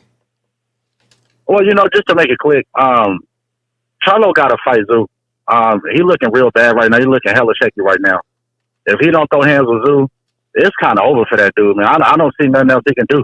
You know what I'm saying? That's just, Crawford don't want to fight him. At least that's what they're saying. If Crawford don't want to fight him, they're trying to strip him of his belt. He looking like trash right now. He got to fight Tszyu. You know what? Again, he does have a mandatory that's coming up. I'm looking at Box Rec right now, Ruben, and he does have. Let me see. He has. I'm looking at not Box Rec. I'm looking at the IBF. The IBF says he has to fight this Bakram. I don't know, Mataviev or whatever. He's a Russian guy, so that's the number one guy. That's who Jermell Charlo is going to be forced to face next. The mandatory. That's IBF. Yes, sir. The mandatory was mandated on March the 14th, 2023. So, he stepped into a trick bag. Yeah, he got to fight that guy. Or he's going to drop the belt. He's going to drop the belt. Yeah, he's going to have to drop the belt. Oh, okay, that's over. He done at 54. He done at 54. He gone. Yeah, or he's going to drop the belt. So he probably not going to fight. He's probably not going to fight at that weight no more. I don't know. If he does, we'll see. But I doubt it. I don't think he's going to fight. Because this guy, I think this Russian, he lives in California. He's 21-0, 15 KOs, and we'll see. We'll see. Yeah, we'll see. I'm not familiar with him. I never heard of him. I don't know. I ain't never heard that dude. But yeah, hell. I don't think. Going up to fight a Canelo, him coming down and start fighting mandatories and start fighting no names. I don't see him doing that, man. You know what I'm saying? He's gonna have to drop the belt and do what he want to do. Okay. All right. Well, listen, man. Shout out to Ruben from Cali. Salute, fam. West Coast, stand up. Hey, shout out to Brady 12. Shout out to MAW. Shout out to Marty King Boxing, La Jessica. Shout out to Sean Burton, Jamie Rivera, L. Harvey, Charles Johnson in the building. Hey, we got to get the likes up, man. How many likes we got?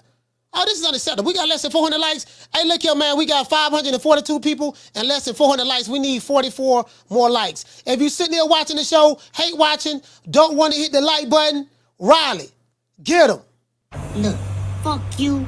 Fuck the plane you flew in on. Fuck them shoes. Fuck those socks with the bell on it. Fuck them cheap-ass cigars. Fuck your yuck mouth teeth. Fuck your hairpiece. Fuck your chocolate. Fuck Guy Ritchie. Fuck Prince William. Fuck the Queen. This is America. My president is black and my Lambo is blue, nigga. Now get the fuck out of my hotel room. And if I see you in the street, I'm slapping the shit out of you.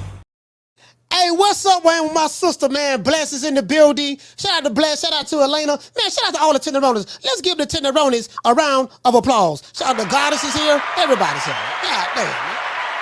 That's always a good day. It's always a good day when we see the Tenderonis. Carla, what's your name? Where you calling from? Man, what's up, Coach?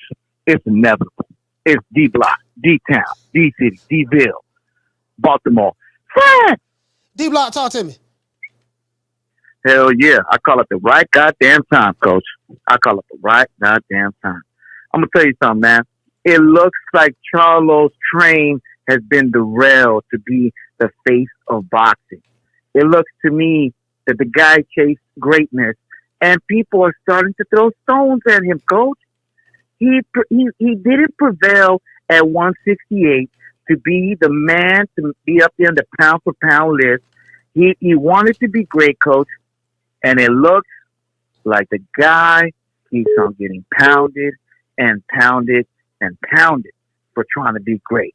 Now, do I think that Charlo deserves a chance at 154 to reclaim his name with Tszyu? Yes. Do I think Charlo will go in there and knock out Tszyu? Facts! You mean I'll tell you Tim why, Tszyu? Coach. Yeah, it's the same thing, Coach. I mean, son and dad, at the end of the day, they're embedded. You know how it is, Coach. At the end, Tszyu Jr. has not proven himself to me, Coach, or to some of the people, that he is a legit threat. He's flat-footed.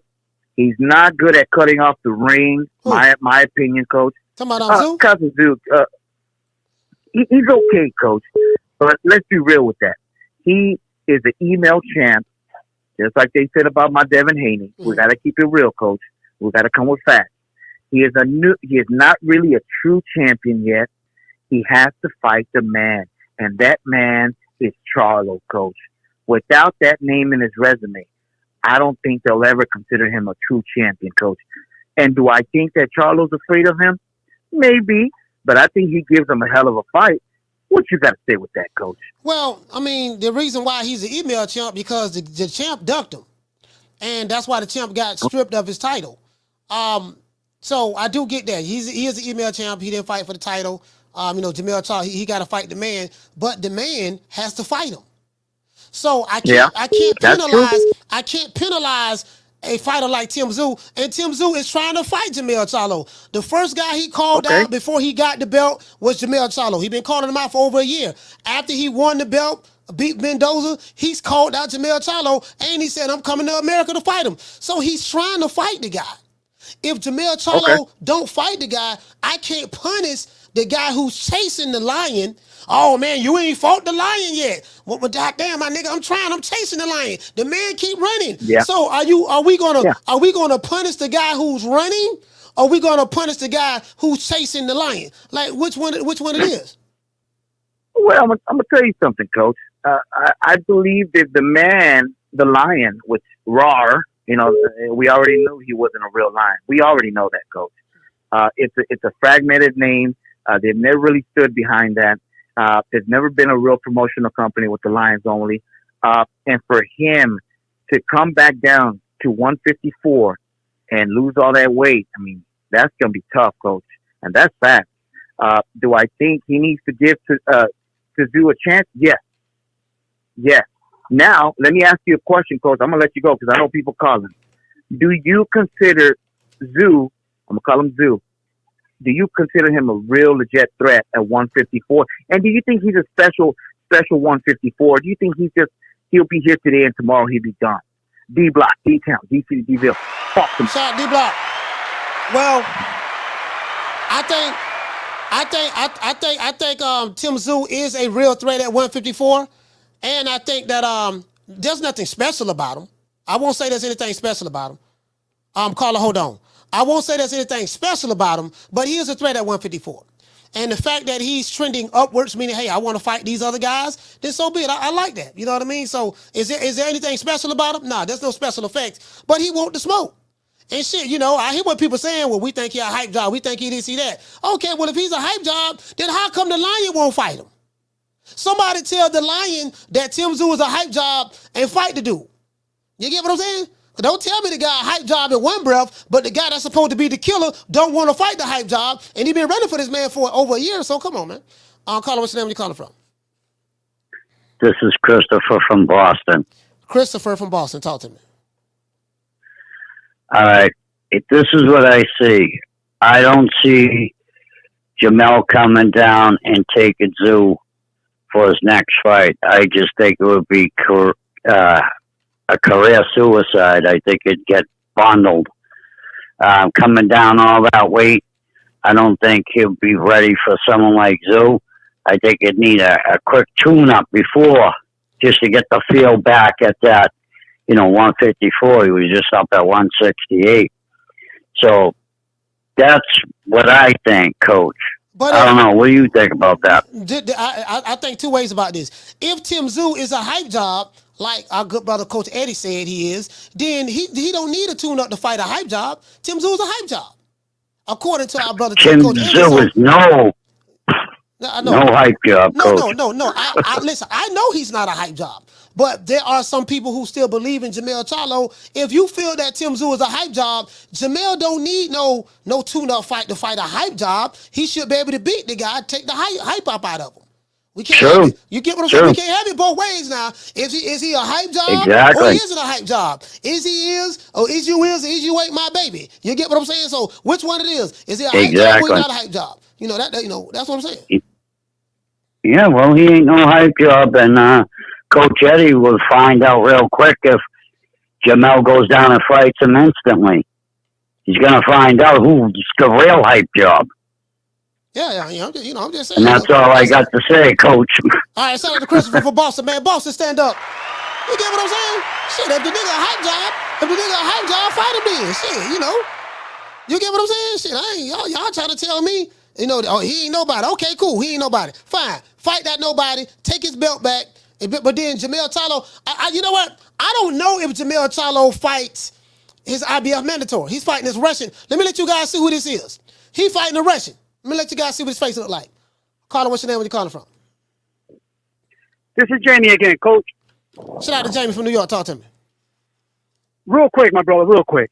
Coach, for the people that are calling Tim Tszyu a hype job and an email champ, I'm not going to mention any names. But, Coach, we all remember Lennox Lewis. He got his belt out of the trash can.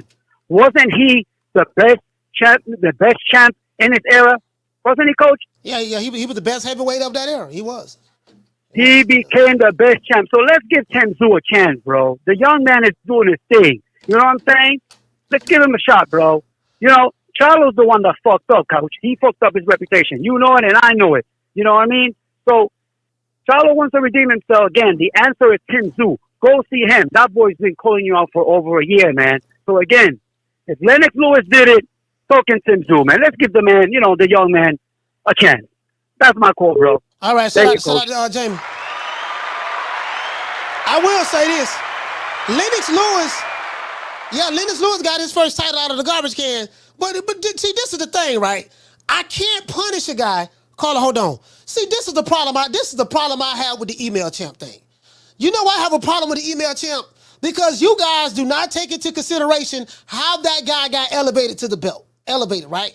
If you have a fighter that's the champion, and the champion refuses to fight the next guy in line, the mandatory, and he drops the belt, or he gets stripped because he doesn't want to fight you, how you gonna punish the guy who got elevated to the championship but praise the guy who ducked? Like, that don't make sense to me. Listen, that don't make sense to me. I duck you. The Saints in the body take my belt because I'm ducking you. I don't want to fight you. I'm shaking like booty meat. I'm making a business decision. So I get praised for ducking, not wanting to fight you, making a business decision, and the guy who's trying to fight me, begging me for a fight, chasing me, filling on my baby mama, pushing my kids down at the playground, stalking me, chicken hawking me. The guy who's chasing me to fight him, he gets shitted on, but the nigga who running, he get praised. Make that make sense. True. Carla, what's your name? Where you calling from? How you doing, Coach? It's Nigel from the UK. You all right? Yes, sir. Nigel from the UK. Talk to me. Here's the thing, right?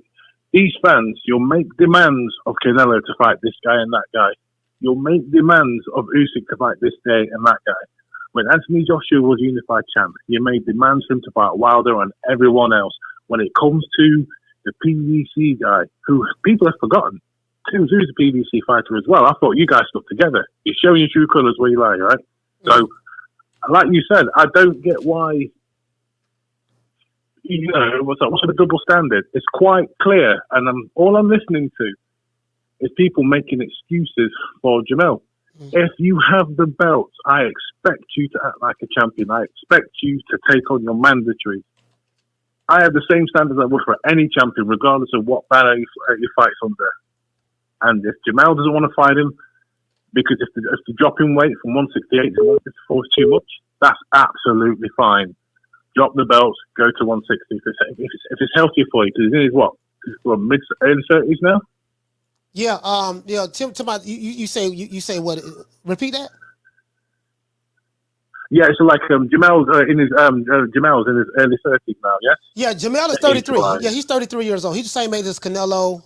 He's 33 years old. Jermell is.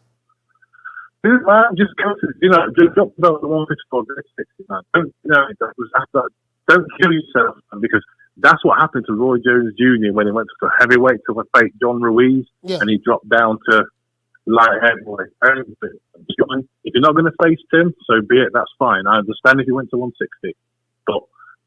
But people making excuses for a unified champion, that is bullshit. Absolute bullshit, Coach. That's all I want to say. All right, shout out to Nigel from the UK. Salute, fam. Yeah, I'm just saying you can't have it both ways though. Y'all get what I'm saying? Like where in boxing do you praise the nigga that's running and you ostracize the guy who's chasing the nigga that's running? Like where? Shout out to Alec Meadows dropping out $2 super chat. He said to me, if anything, been hyped. It's the Charlo twins. Yeah, the Charlo twins. If you think Tim Tszyu is a hype job, shit, you got to think the same thing with the Charlos. Shit, like who the hell they for? You get what I'm saying? And you got I rock with Jermell Charlo, but let's be fair. Let's look at it. We got to listen. The brother said it best. Quality of opponents rankings. We need a quality of opponents rank. We got to start ranking these dudes. Okay, who this dude is, man? Okay, all right. Okay, this dude is a cashier from the local Piggly Wiggly. All right, he ranked number 2. All right, this dude right here, Amazon delivery driver. All right, he ranked number 3. All right, this dude right here, hog head cheese. All right, he ranked number 4. All right, okay, where that nigga here, where he come from? You get what I'm saying? So we got a lot of things we have to ask. Hold on, guys. We got more super chats. Shout out to Mr. Guadalupe. Hey, okay. We're dropping out quarter of a bam dub on your boy. Hey, Leroy. Super chat received. Playtime's over, boy.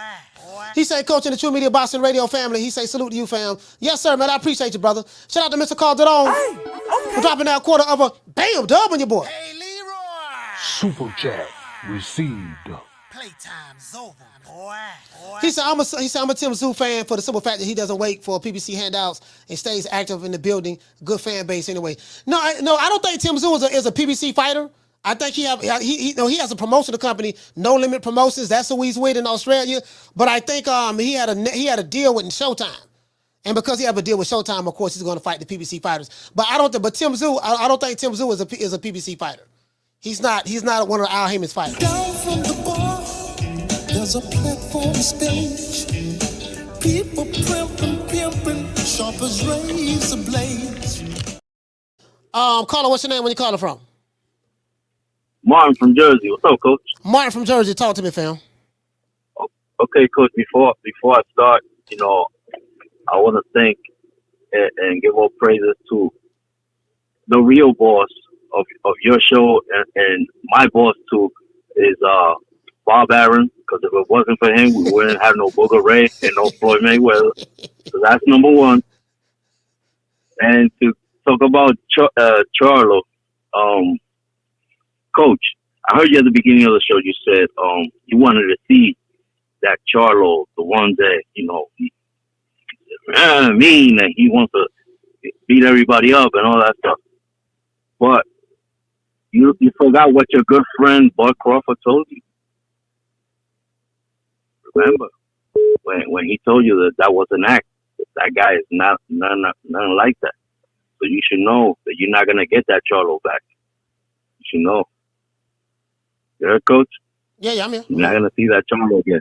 You're not gonna see that Charlo again. That Charlo never exists. It was a front. Isn't that what Bud told you? Yeah, he told me that. Exactly. He did tell me that. Yeah, and D Block, man, what the hell are you talking about, man? You over here hating on Tim Tszyu. Tim Tszyu fought two good fighters and a tune-up, and he wants that smoke, and he's been calling that dude out for like a whole entire year. So give him a shot. That's all. Anyway, that's all I got for you, Coach, today. All right, appreciate it. Shout out to Martin from Jersey. Salute. Yeah, that's all I'm saying. Yeah, but you know what? Now that I think about it, I think Ron Boy Fresh might be on to something too. I don't think Jermell Charlo's coming back to 54. He's not coming back to 54. He's going to stay at 60, and he hinted that. He said, I'll fight Crawford, at 154 or at 160, wherever weight I'm at that time. So he did say that. So it is what it is. I don't think he's not coming back down to 54. I think eventually Jermell Charlo will drop all of his belts. I don't think he's going to fight his IBF mandatory. I think he's going to let that go. So that's going to be 2 belts. The only problem I have, guys, is this. I get it. You call people email champs, but you don't have context. So if I'm a champion, and let's say Martin King Boxing is the mandatory, and I have been mandated to fight Martin King Boxing, and I've been running, ducking and dodging, shaking like booty meat, running like the road running like Speedy Gonzalez, running like the Wascally Wabbit when he's running from Elmer Fudd and Yosemite Sam, he can't catch me. And then so people go to praising me for running and then go to dissing Martin King Boxing for chasing me, and I'm the one that's running. That don't make no sense. True.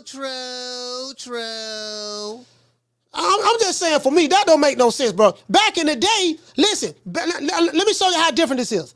Caller, hold on. Back in the day, if the champion ran from the #1 contender or the guy that was mandated, if the champion ran back in my day, we defecated on the champion because he's not representing the way a champion was supposed to represent.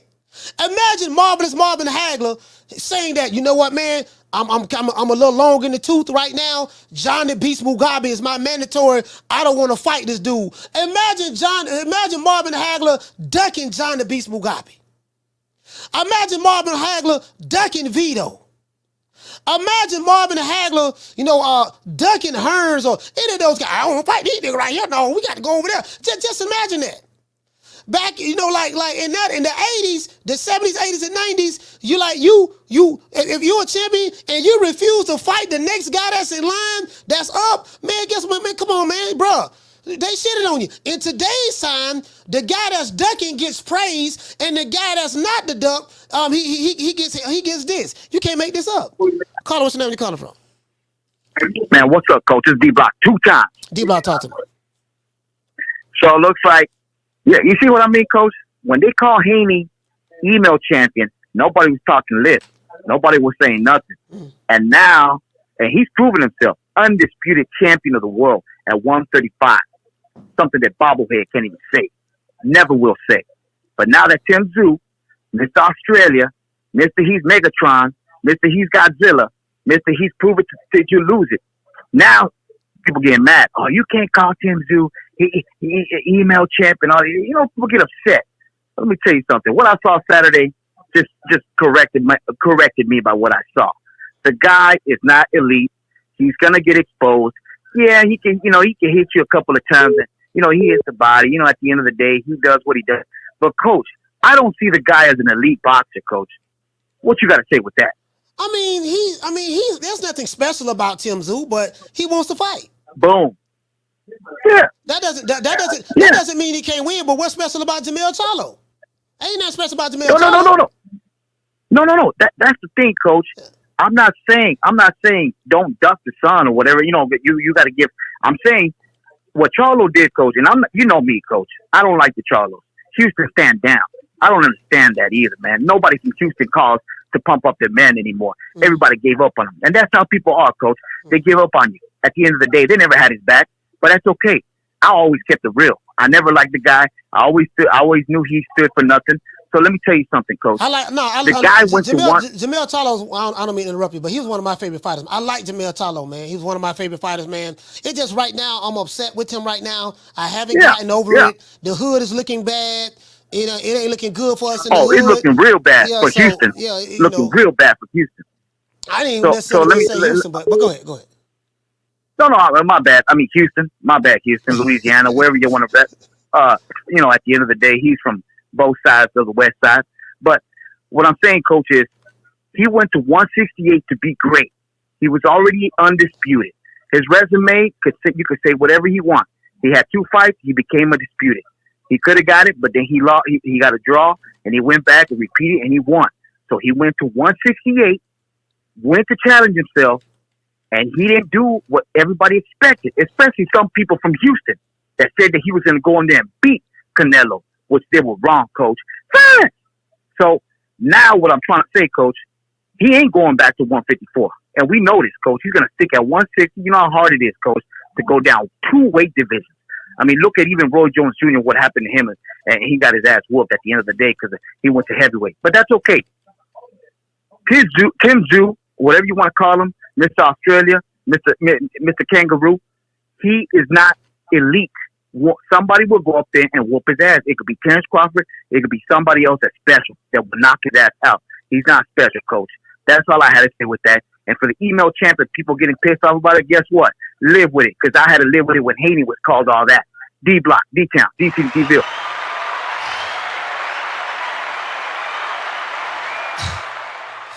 You know what, D-Block? D-Block. D-Block, boy. Man, D-Block, man, I don't know what's wrong with you, man. I do not know what's wrong with D-Block. Like, bro, come on, man. D-Block, man, you know what I'm saying, man? D-Block be filibustering. D-Block be filibustering, man, just saying a whole lot of, man, god damn, D-Block. Bro, ain't that special about it. Okay, I agree with you. There's nothing special about Tim Tszyu. What does that have to do with the price of tea in China? The price of tea in China, though. You get what I'm saying? What does that have to do with the price of tea in China? That's all I'm saying. Okay, it ain't but a handful of special fighters in boxing. Most fighters in boxing ain't special. You get what I'm saying? It ain't like it's a whole bunch of special fighters falling out of trees. Who you think he is? DJ Quick? No, I ain't saying Kid Capri? I didn't say that. Oh, you must be Jimmy Walker. Blue, you ain't nothing. You don't deserve nothing. You don't get nothing. You get what I give you. I got a contract between me and you that say you do what I tell you to do. Therefore, shut the fuck. Don't say nothing. Don't speak to me. Don't look at me. I tell you something. Money, I just said. Blue, if I raise up, gonna be trouble. Trouble. I'm walking off. Yeah, you know, what that got to do with anything, though? You know what I'm saying? Like, you know, okay, we can't, hold on now. You can't fight me because you ain't special. And, oh yeah, shout out to Ruben Allen. Ruben Allen gave a cash out. Shout out to Ruben Allen. Hey, okay. Dropping that quarter of a dub on your boy. Hey, Leroy. Super chat received. Playtime's over, boy. Ruben said, Charlo twins might have to fight each other. Now, you know what, Ruben, they're not going to fight each other, fam. I think they said that a long time ago. They won't fight each other. Very similar to the Klitschko's. Vitaly and Vladimir Klitschko never fought each other. When it comes to boxing, we got it on lock. With your host, Coach Malachi Williams at True Media Boxing Radio. True. Caller, what's your name when you calling from? My bad, Slim. The family shit got me calling back again. God damn it. I swear, these Bammers is wild, Mo. You can tell when Bammers really don't look at boxing. All right, first of all, who has a better resume than Tim Tszyu other than Charlo and Lubin at 54? Name one. Doesn't exist. No, it doesn't exist. If you look at it, Tim Tszyu had the third best resume at 54. He would have had the best one if the other motherfucker didn't run. Yeah. You know what I'm saying? One motherfucker ran. And we sit here calling this man a hype job. Hype what? Because he's straight up and down, motherfucker. You can still be an excellent boxer without being motherfucking, without jumping and having all this motherfucking fleet of foot. Yeah. Just because you don't have fleet of foot, that makes you a hype job. What are we talking about? Nobody said this motherfucker is going to box circles around you. What we said is this motherfucker can what? Fight. He ain't said nothing about boxing. He fights. And he want to fight everybody. So we going to call a motherfucker a hype job because he want to fight everybody. And he's flat-footed. So that makes him a hype job. But he's not a PBC fighter because he's active. So he's not a PBC fighter. So let's stop saying he's a no-limit fighter. He's a no-limit boxer. That's what I tell you. These motherfuckers don't know shit. All this bullshit. We gonna act like this motherfucker just ain't retired Tony Harrison. We gonna act like this motherfucker just ain't retired Goucher damn near. We gonna act like he make easy work of Takashi, the same motherfucker that damn near beat Jaime Munguia. Come on, man. Like, we gotta stop this shit, Slim. Like, we really gotta stop this and look at more boxing. Yeah. Like, we got to. But that's all I got, Mo. But that motherfucker is not a hype job. He is what he is. I want to fight the best. I want to fight. Tell your favorite 54-pounder to fight him. And I'm just going to say one thing. It's only one motherfucker that can really beat him at 54. And I know y'all don't know who this is, but it's Charles Conwell. That's it. Those are the two best at 54. Charles Conwell and Tim Tszyu. Period. I'm out, Mo. All right, shout out to Ron Boy Fresh. Salute, fam. Hey, listen, check this out. You know, you know what? What a motherfucker had to be special? He ain't special. Well, shit, that's 99% of the boxers in fighting. 99% of the fighters in boxing. Y'all act like it's a bunch of Canelos and Shakur Stevensons and Bruce Ennis and Terrence Crawfords and Devin Haney's and y'all and Teofimo Lopez's. Y'all act like it's a whole bunch of them running around. Shit, it ain't but shit. You get what I'm saying? 99% of the fighters ain't special. That don't mean they can't win. Guess what? It's a whole lot of special fighters got their ass whooped from fighters who wasn't special. True. Just because you ain't special don't mean you ain't gonna beat the special motherfucker ass. Caller, what's your name? Where you calling from? Martin from Oakland. Martin from Oakland, talk to me.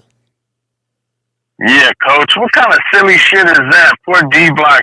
He had to endure people calling Devin Haney email champ since April. Because you know goddamn well, Coach, that man wasn't rooting for Devin Haney until Tank put hands and foot on Ryan Garcia and made him quit. But now all of a sudden, oh my God, Mr. Diehard Devin Haney fan and insult to Devin Haney's an insult to him. Come on, blood. Man, that's you tripping, Coach. That email champ my ass. That was a quality championship fight right there. I don't care what anybody says. That was two guys that gave it all they had. It was entertaining until the last round. Mendoza refused to quit. In my opinion, Mendoza picked the last round, deserved a draw, but it's Australia. It is what it is. You know, hats off to Tim Tszyu. You know, he's a worthy champion. You know, the fight with Jermell needs to happen. I doubt it will. I think, you know, the Canelo fight's going to go to Jermell's head, and he's going to start thinking all of a sudden whatever he got paid for the Canelo fight, that's his asking price. And he's delusional if he thinks that, and he's just gonna fuck up the rest of his career, I think. Okay. All right, but listen, man. Shout out to Martin, man. From Oaktown, man. Thank you for calling the show, brother. Oaktown, stand up. The town. So, Coach. Hey, this another thing. This another thing I disagree with, right?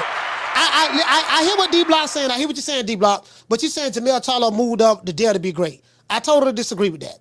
Daring, your performance determines whether you dare to be great or not. We don't say you dare to be great just by moving up, right? Carla, hold on. You have to compete.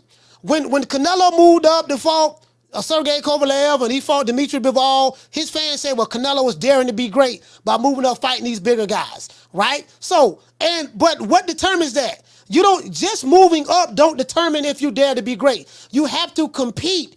It's the heart of the lion. You have to show heart. Your performance determines you dare to be great. How do you dare to be great? It's an action verb. What did you do to show everybody you dare to be great? My actions in the ring. I tried to fight. Mendoza fought Tim Tszyu. He tried to fight. The actions that he showed, his will, his determination, his grit, that no quit inside of him, inside of the ring, even though when the tough got going, that showed that he dared to be great. If you move up in the weight division, that's one part. But if you get there and you start running like a track star, you start doing like this here, you get what I'm saying? Guess what? You killed that dare to be great argument.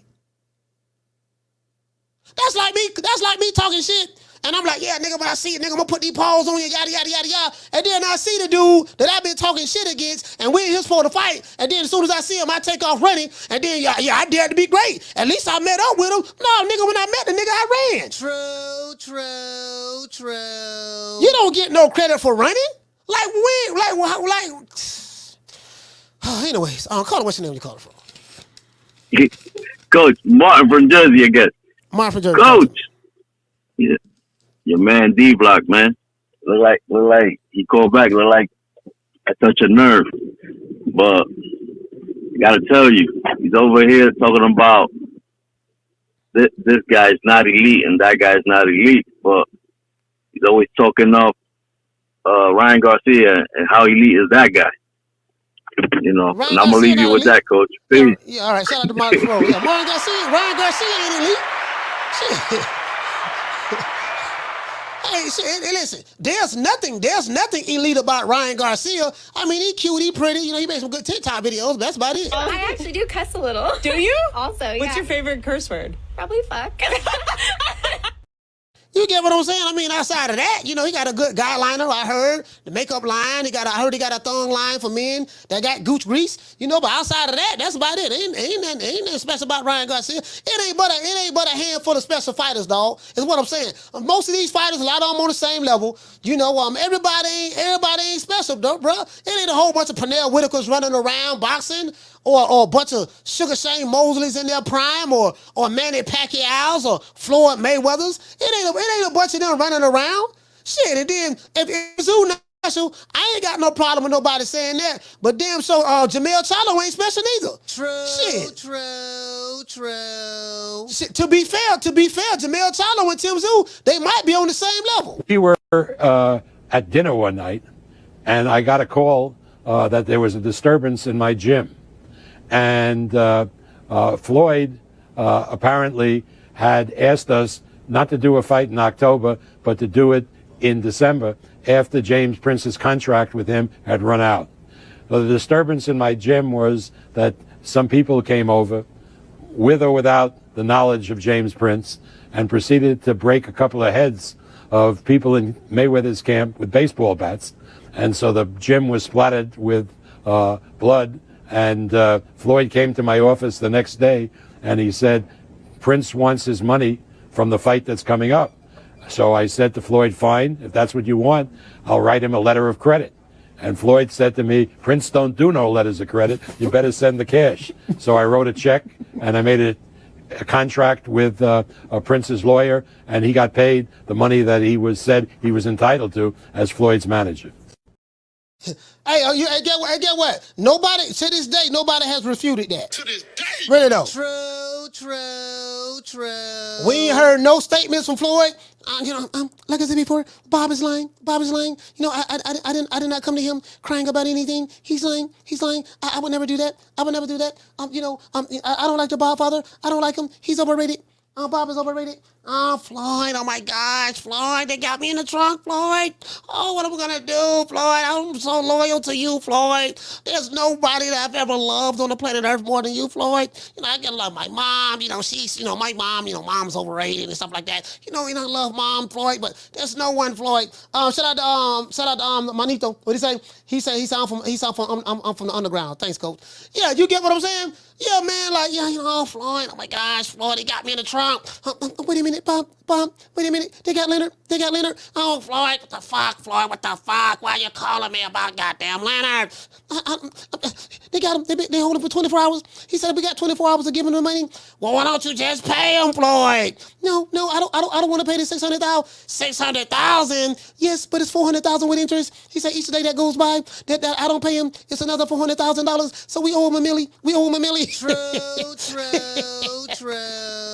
Oh, goddamn, why don't you trade one of those watches? Then you say you paid $10 million for that watch. Why don't you just give him the watch? No, Bob, I need you to pay it. Why are you coming to the white man? Aren't you a pro-black revolutionary? I don't want to hear that right now, Bob. I don't want to hear that. I just do that for social media. We know that black shit's some bullshit. We know that. We know I'm not a pro-black revolutionary. All I care about is money. Wait a minute. Why you won't call Dr. Umar Johnson? He's been in the school right now. Why you won't call Tariq Nasheed? He called me a coon. Uncle Tom sell out. He said I'm a sellout. I'm a coon. He said that I'm not FBA. I'm not a foundational black American. Wait a minute, I'm confused. What's the difference between FBA and ADOS? Well, FBA is foundational black Americans, and ADOS is American descendants of slaves. Isn't that the same thing, Floyd? That's just two different ways of saying the same thing. It's true, but both followers of each group are slow enough. They can't figure it out. True. You do know they saying the same shit, right? ADOS, American descendants of slaves, foundational black Americans, same shit. True. I just want to throw that out there. Let's give everybody a round of applause.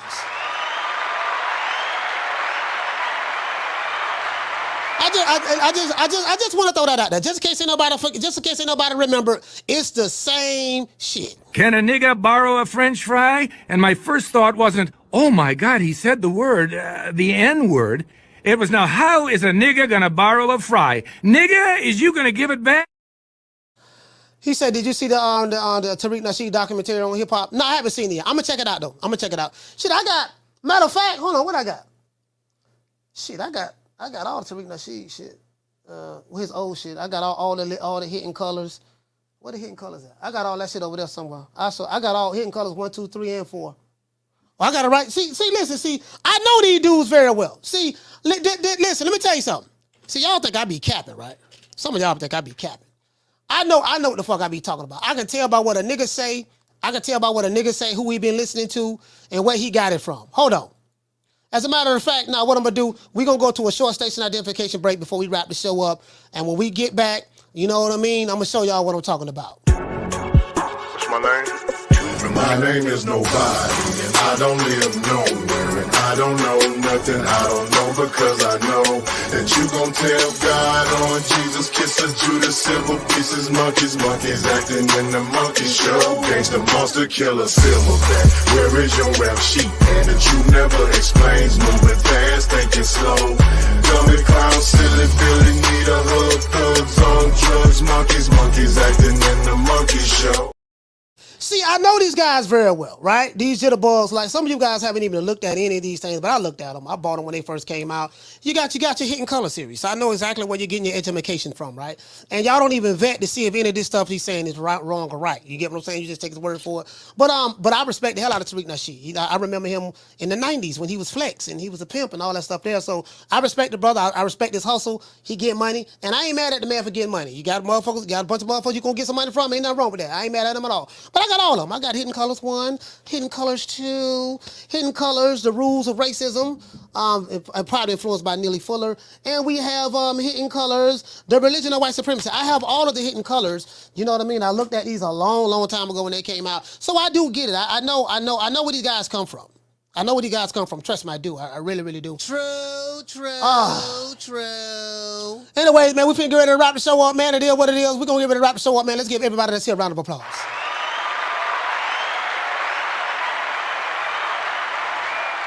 He said, Coach, you gotta watch American Maroons. American Maroons, did I see that? No, I haven't seen that. But it is what it is. You know what I mean? Again, I know it very, very well, fam. I know it very, very well. I know it very, very well. You feel me?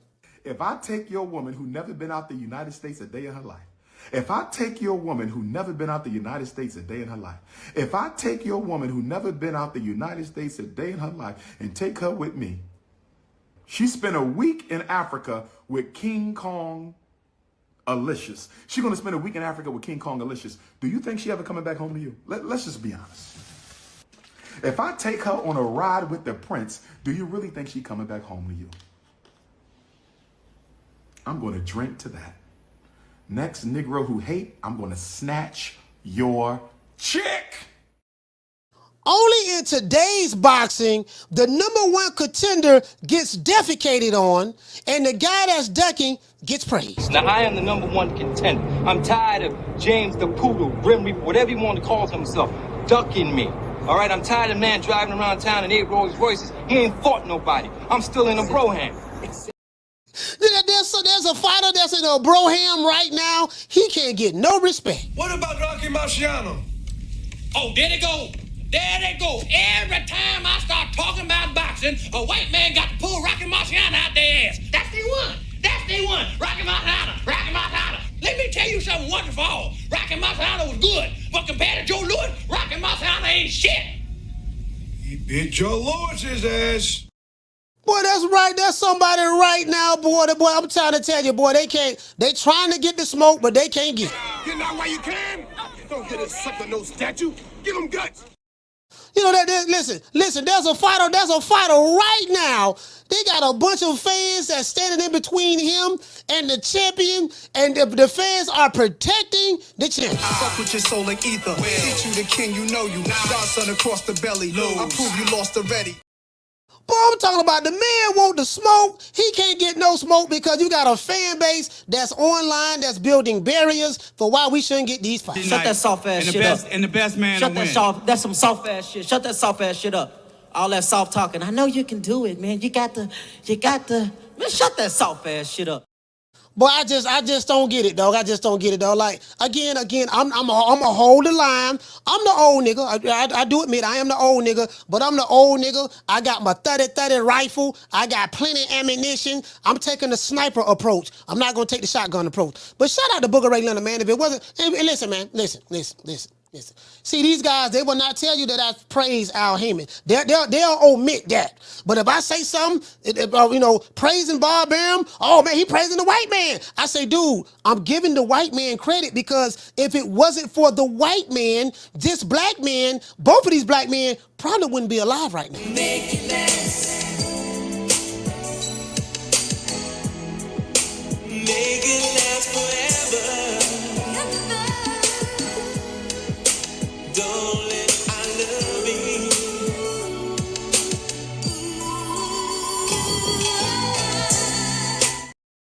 See, I was taught when I was in the Nation of Islam, you always give a person credit no matter whether you like that person or not. If a person does something right and they do right by you, you don't determine whether you're going to do right by them you don't determine whether you're going to give them credit or not based on how you feel about them from a dislike standpoint. Listen, what's the right thing to do, brother? Did he do right by you? Yes. Did he save 2 black men's life? Yes. Did he save those 2 black men from another black man? Yes. What's the problem? True. What's the problem? Did they have 2 ditches dug in the desert in Vegas? One had Booger Ray name on it, and one had like I said before, on it. Did that happen? Yeah. Was there somebody hog tied in the trunk with his mouth duct tape, crying like a bitch, blood everywhere. Was that true? Yeah. True. Who saved him? The white man. That's all I'm saying. Get a white man some credit. Man, who this little young whippersnapper running all up into my combo? Look at you.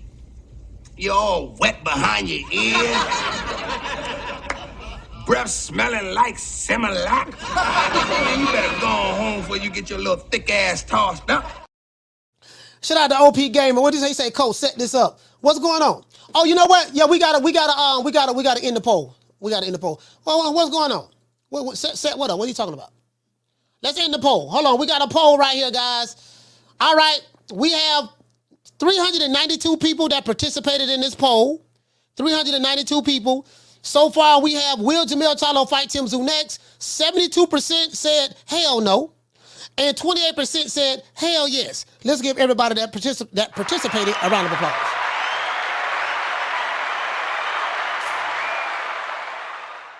Yeah, so what's going on? OP Game and you and D-Block got some beef going on?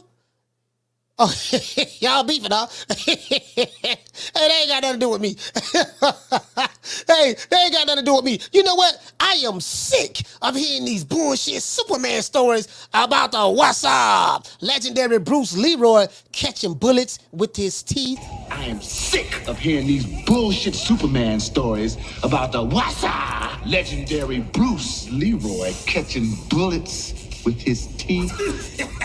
Catches bullets with his teeth? Nigga, please. All right, let's give everybody a shout out who called the show. Shout out to Scott from Harlem. Shout out to Jamie from New York 2 times. Shout out to Mike from West Texas. Shout out to Steven from New York. Shout out to Jared from Colorado. Shout out to Rob Boy Fresh from DC 2 times. Shout out to Coach Eddie from the ATL. Shout out to Ruben from Killer Cali. Shout out to D-Block from Dallas 2 times. Shout out to Christopher from Boston. Shout out to Nigel from the UK. Shout out to Martin from Jersey 2 times. And shout out to Martin from Oakland. Now we got to get the cash outs out the way. We didn't get but a couple of cash outs, but shout out to Ruben Allen, man, for dropping the cash out. And also we got to give a shout out to everyone who gave a super chat today. Shout out to shout out to Manoti. Shout out to Mr. Calderon. Shout out to you know what? Hold on. I didn't read your super chat. Shout out to Mr. Calderon. He said, I'm a Tim Tszyu fan for the simple fact that he doesn't wait for PBC handouts. Oh, I read that one. Shout out to Mr. Calderon. Shout out to Juan Carlo. Shout out to Mr. Allen Maddox. Shout out to Robin B. Shout out to JXV88. Shout out to Deal87. Shout out to Gorgeous. Shout out to Same Old Skull from Harlem. Shout out to Jonathan. Salute to you, fam. And shout out to my main man, Drew. Salute, Drew, LA. Yay. It is what it is, man. And shout out to all of the tenderonis and the honey dips. Now you guys know that we are a pro tenderoni channel. The reason why I love the tenderonis because I have yet to have a tenderoni threaten me. A tenderoni hasn't called me a coon all the time, a sellout. A tenderoni hasn't sent me any gun emojis. A tenderoni hasn't threatened to shoot me on the computer. A tenderoni has not said that I better not come to the fight. A tenderoni better not say they better not see me anywhere in their city. When it comes to the tenderonis and honey dips, it's always all love. When it comes to these niggas with gooch grease from the alphabet boy community, they always coming with empty threats, but we know they ain't gonna do a goddamn thing. True. Nigga, you ain't gonna do shit. You are now rocking with the hottest boxing podcast in the land. True Media Boxing Radio with your host, Coach Malachi Williams. True. Anyways, shout out to Abigail. Shout out to Summer in November. Shout out to my sister Lisa Bales. Shout out to Passion for Beauty. Shout out to Elena. Shout out to Bless. Shout out to Jackie Hernandez. Shout out to Sheila. Shout out to Anna Jessica. Shout out to Nick Rich. Shout out to Food Revolution. Shout out to Green Eyes P. Shout out to the Duchess of Wisdom. Oh, and shout out to them brothers over there, man. Them twins from DC, man. The Adams Boxing Show. Y'all check them brothers out on Twitter as well, man. They really good guys. Really good brothers, man. Really good brothers. Shout out to Letitia. Shout out to Kiki. Shout out to Ebony76. Shout out to Mimi24. Shout out to the lovely Miss Connie. Shout out to Fiona 2 from Duval. Shout out to Berenice Mendez. Shout out to Lita. Shout out to the lovely Amina. Shout out to Tila. Shout out to Bree. Shout out to Felicia Williams. And shout out to Mo Easy. And salute to the goddess. Yeah, man, it is what it is, man. Once again, it's on. It's up, boy, Coach Malachi Williams. Shout out to who we got in the chat. Shout out to my man Rick Timms, Southside. Hey, Rick, boy, you know I love the Southside now. Southside. My favorite Scarface song, Southside. Y'all go check that out. I want to say that was on the Untouchable album. I could be wrong. But anyways, yeah, shout out to Rick Timms. Shout out to doggone Corey Bradley. Shout out to Robin B. Shout out to Knockdown 305. Shout out to Tony Boswell. Shout out to The Inevitable D-Block. Shout out to OP Gamer, Martin King Boxing. Shout out to Charles Johnson, Jamie Rivera, L. Harvey in the building. Shout out to Jason Follower of Christ, Charles Johnson. Shout out to Thinker Stink. Shout out to Boohoo. Shout out to MAW, Ville. Shout out to did I have Elena on here? I had Elena on here. No, I'm like I be forgetting. I don't want to forget no Tenderoni now. Damn, I didn't have Elena on. I thought I had Elena on here. I guess I did. Shout out to Elena. I thought I had Elena on here on the Tenderoni. I do have you on here. Okay. I just gotta make sure now. You know, I be looking crazy. I don't want to miss no Tenderonis now. Anyways, shout out to Cesar Rojas. Shout out to Kim Wilson. Salute to Kim. Shout out to Kim Wilson. Shout out to who that is. Shout out to Buckle Up Boxing Talk. Salute, fam. You know, etc.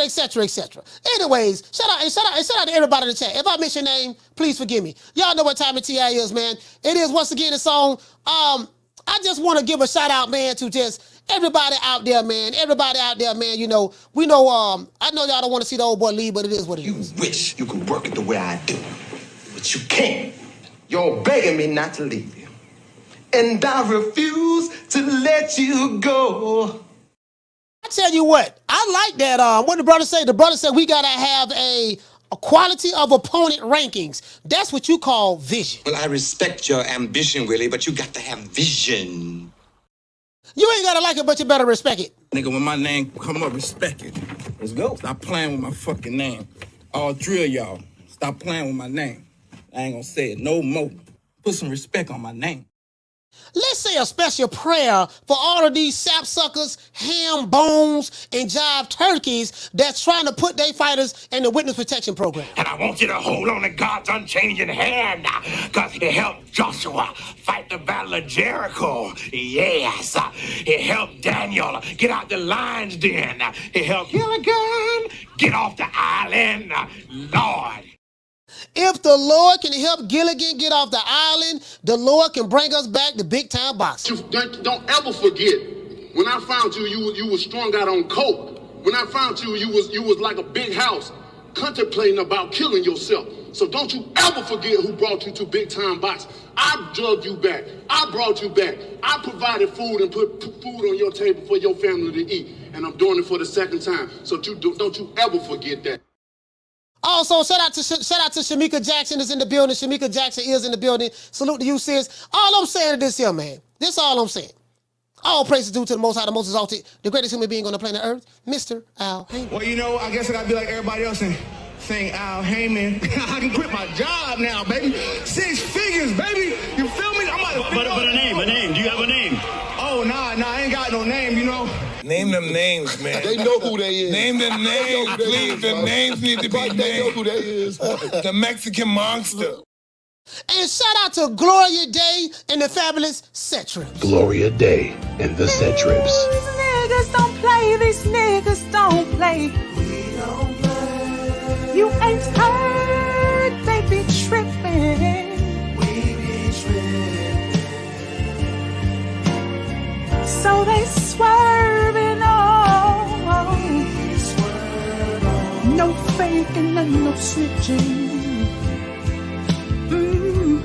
And repping hard for the set. Oh, mamas, it ain't no lie. Because niggas gonna bust. And you know, we normally do this on Fridays, Tenderoni Fridays, but I'm feeling kind of good. You know what I mean? So shout out to the Tenderonis.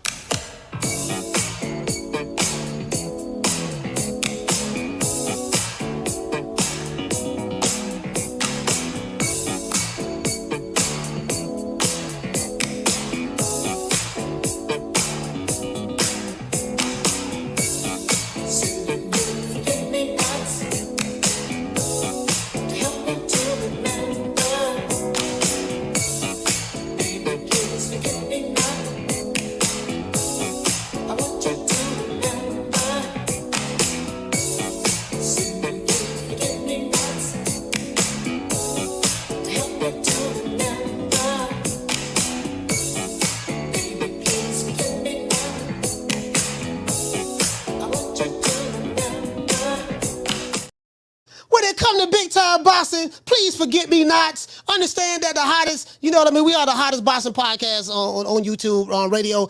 True Media Boxing Radio, man. I am going through a rebranding phase, guys. Please forgive me. We're going to have everything swapped out in a minute. You know, everything going to be True Media Boxing Radio. I'm going radio, so that's why I'm doing the rebranding. You know what I mean? We got a lot of different things going down. I just don't want to speak about everything until it's official. So just trust me, guys. I'm working on it, doing my due diligence, trying to make sure that we have the best program out there. I swear I got some big things going down. I'm working my ass off. Pause. Gotta say pause. Shout out to y'all. You gotta say pause, coach. You gotta say pause. Hey, you know what? That's a pause moment. That's a pause moment. But anyway, I'm working. I'm working diligently. I'm working diligently. So I see you guys tomorrow at 3 o'clock Eastern Standard Time. Please sign up for the newsletter. It's pinned to the top of the chat. That's so if anytime that I go live, YouTube don't always send out the notifications. You'll get an email or a text message from me letting you know we're going live. And I have some new merch coming out. The design is looking phenomenal. We will be talking about that as well. And I'm going to see you guys. And also, join the membership. Become a member. See you guys tomorrow at 3 o'clock Eastern Standard Time. You know my motto. Don't meet me there, beat me there. Peace. Man, I'm out of here, bro. Let's go.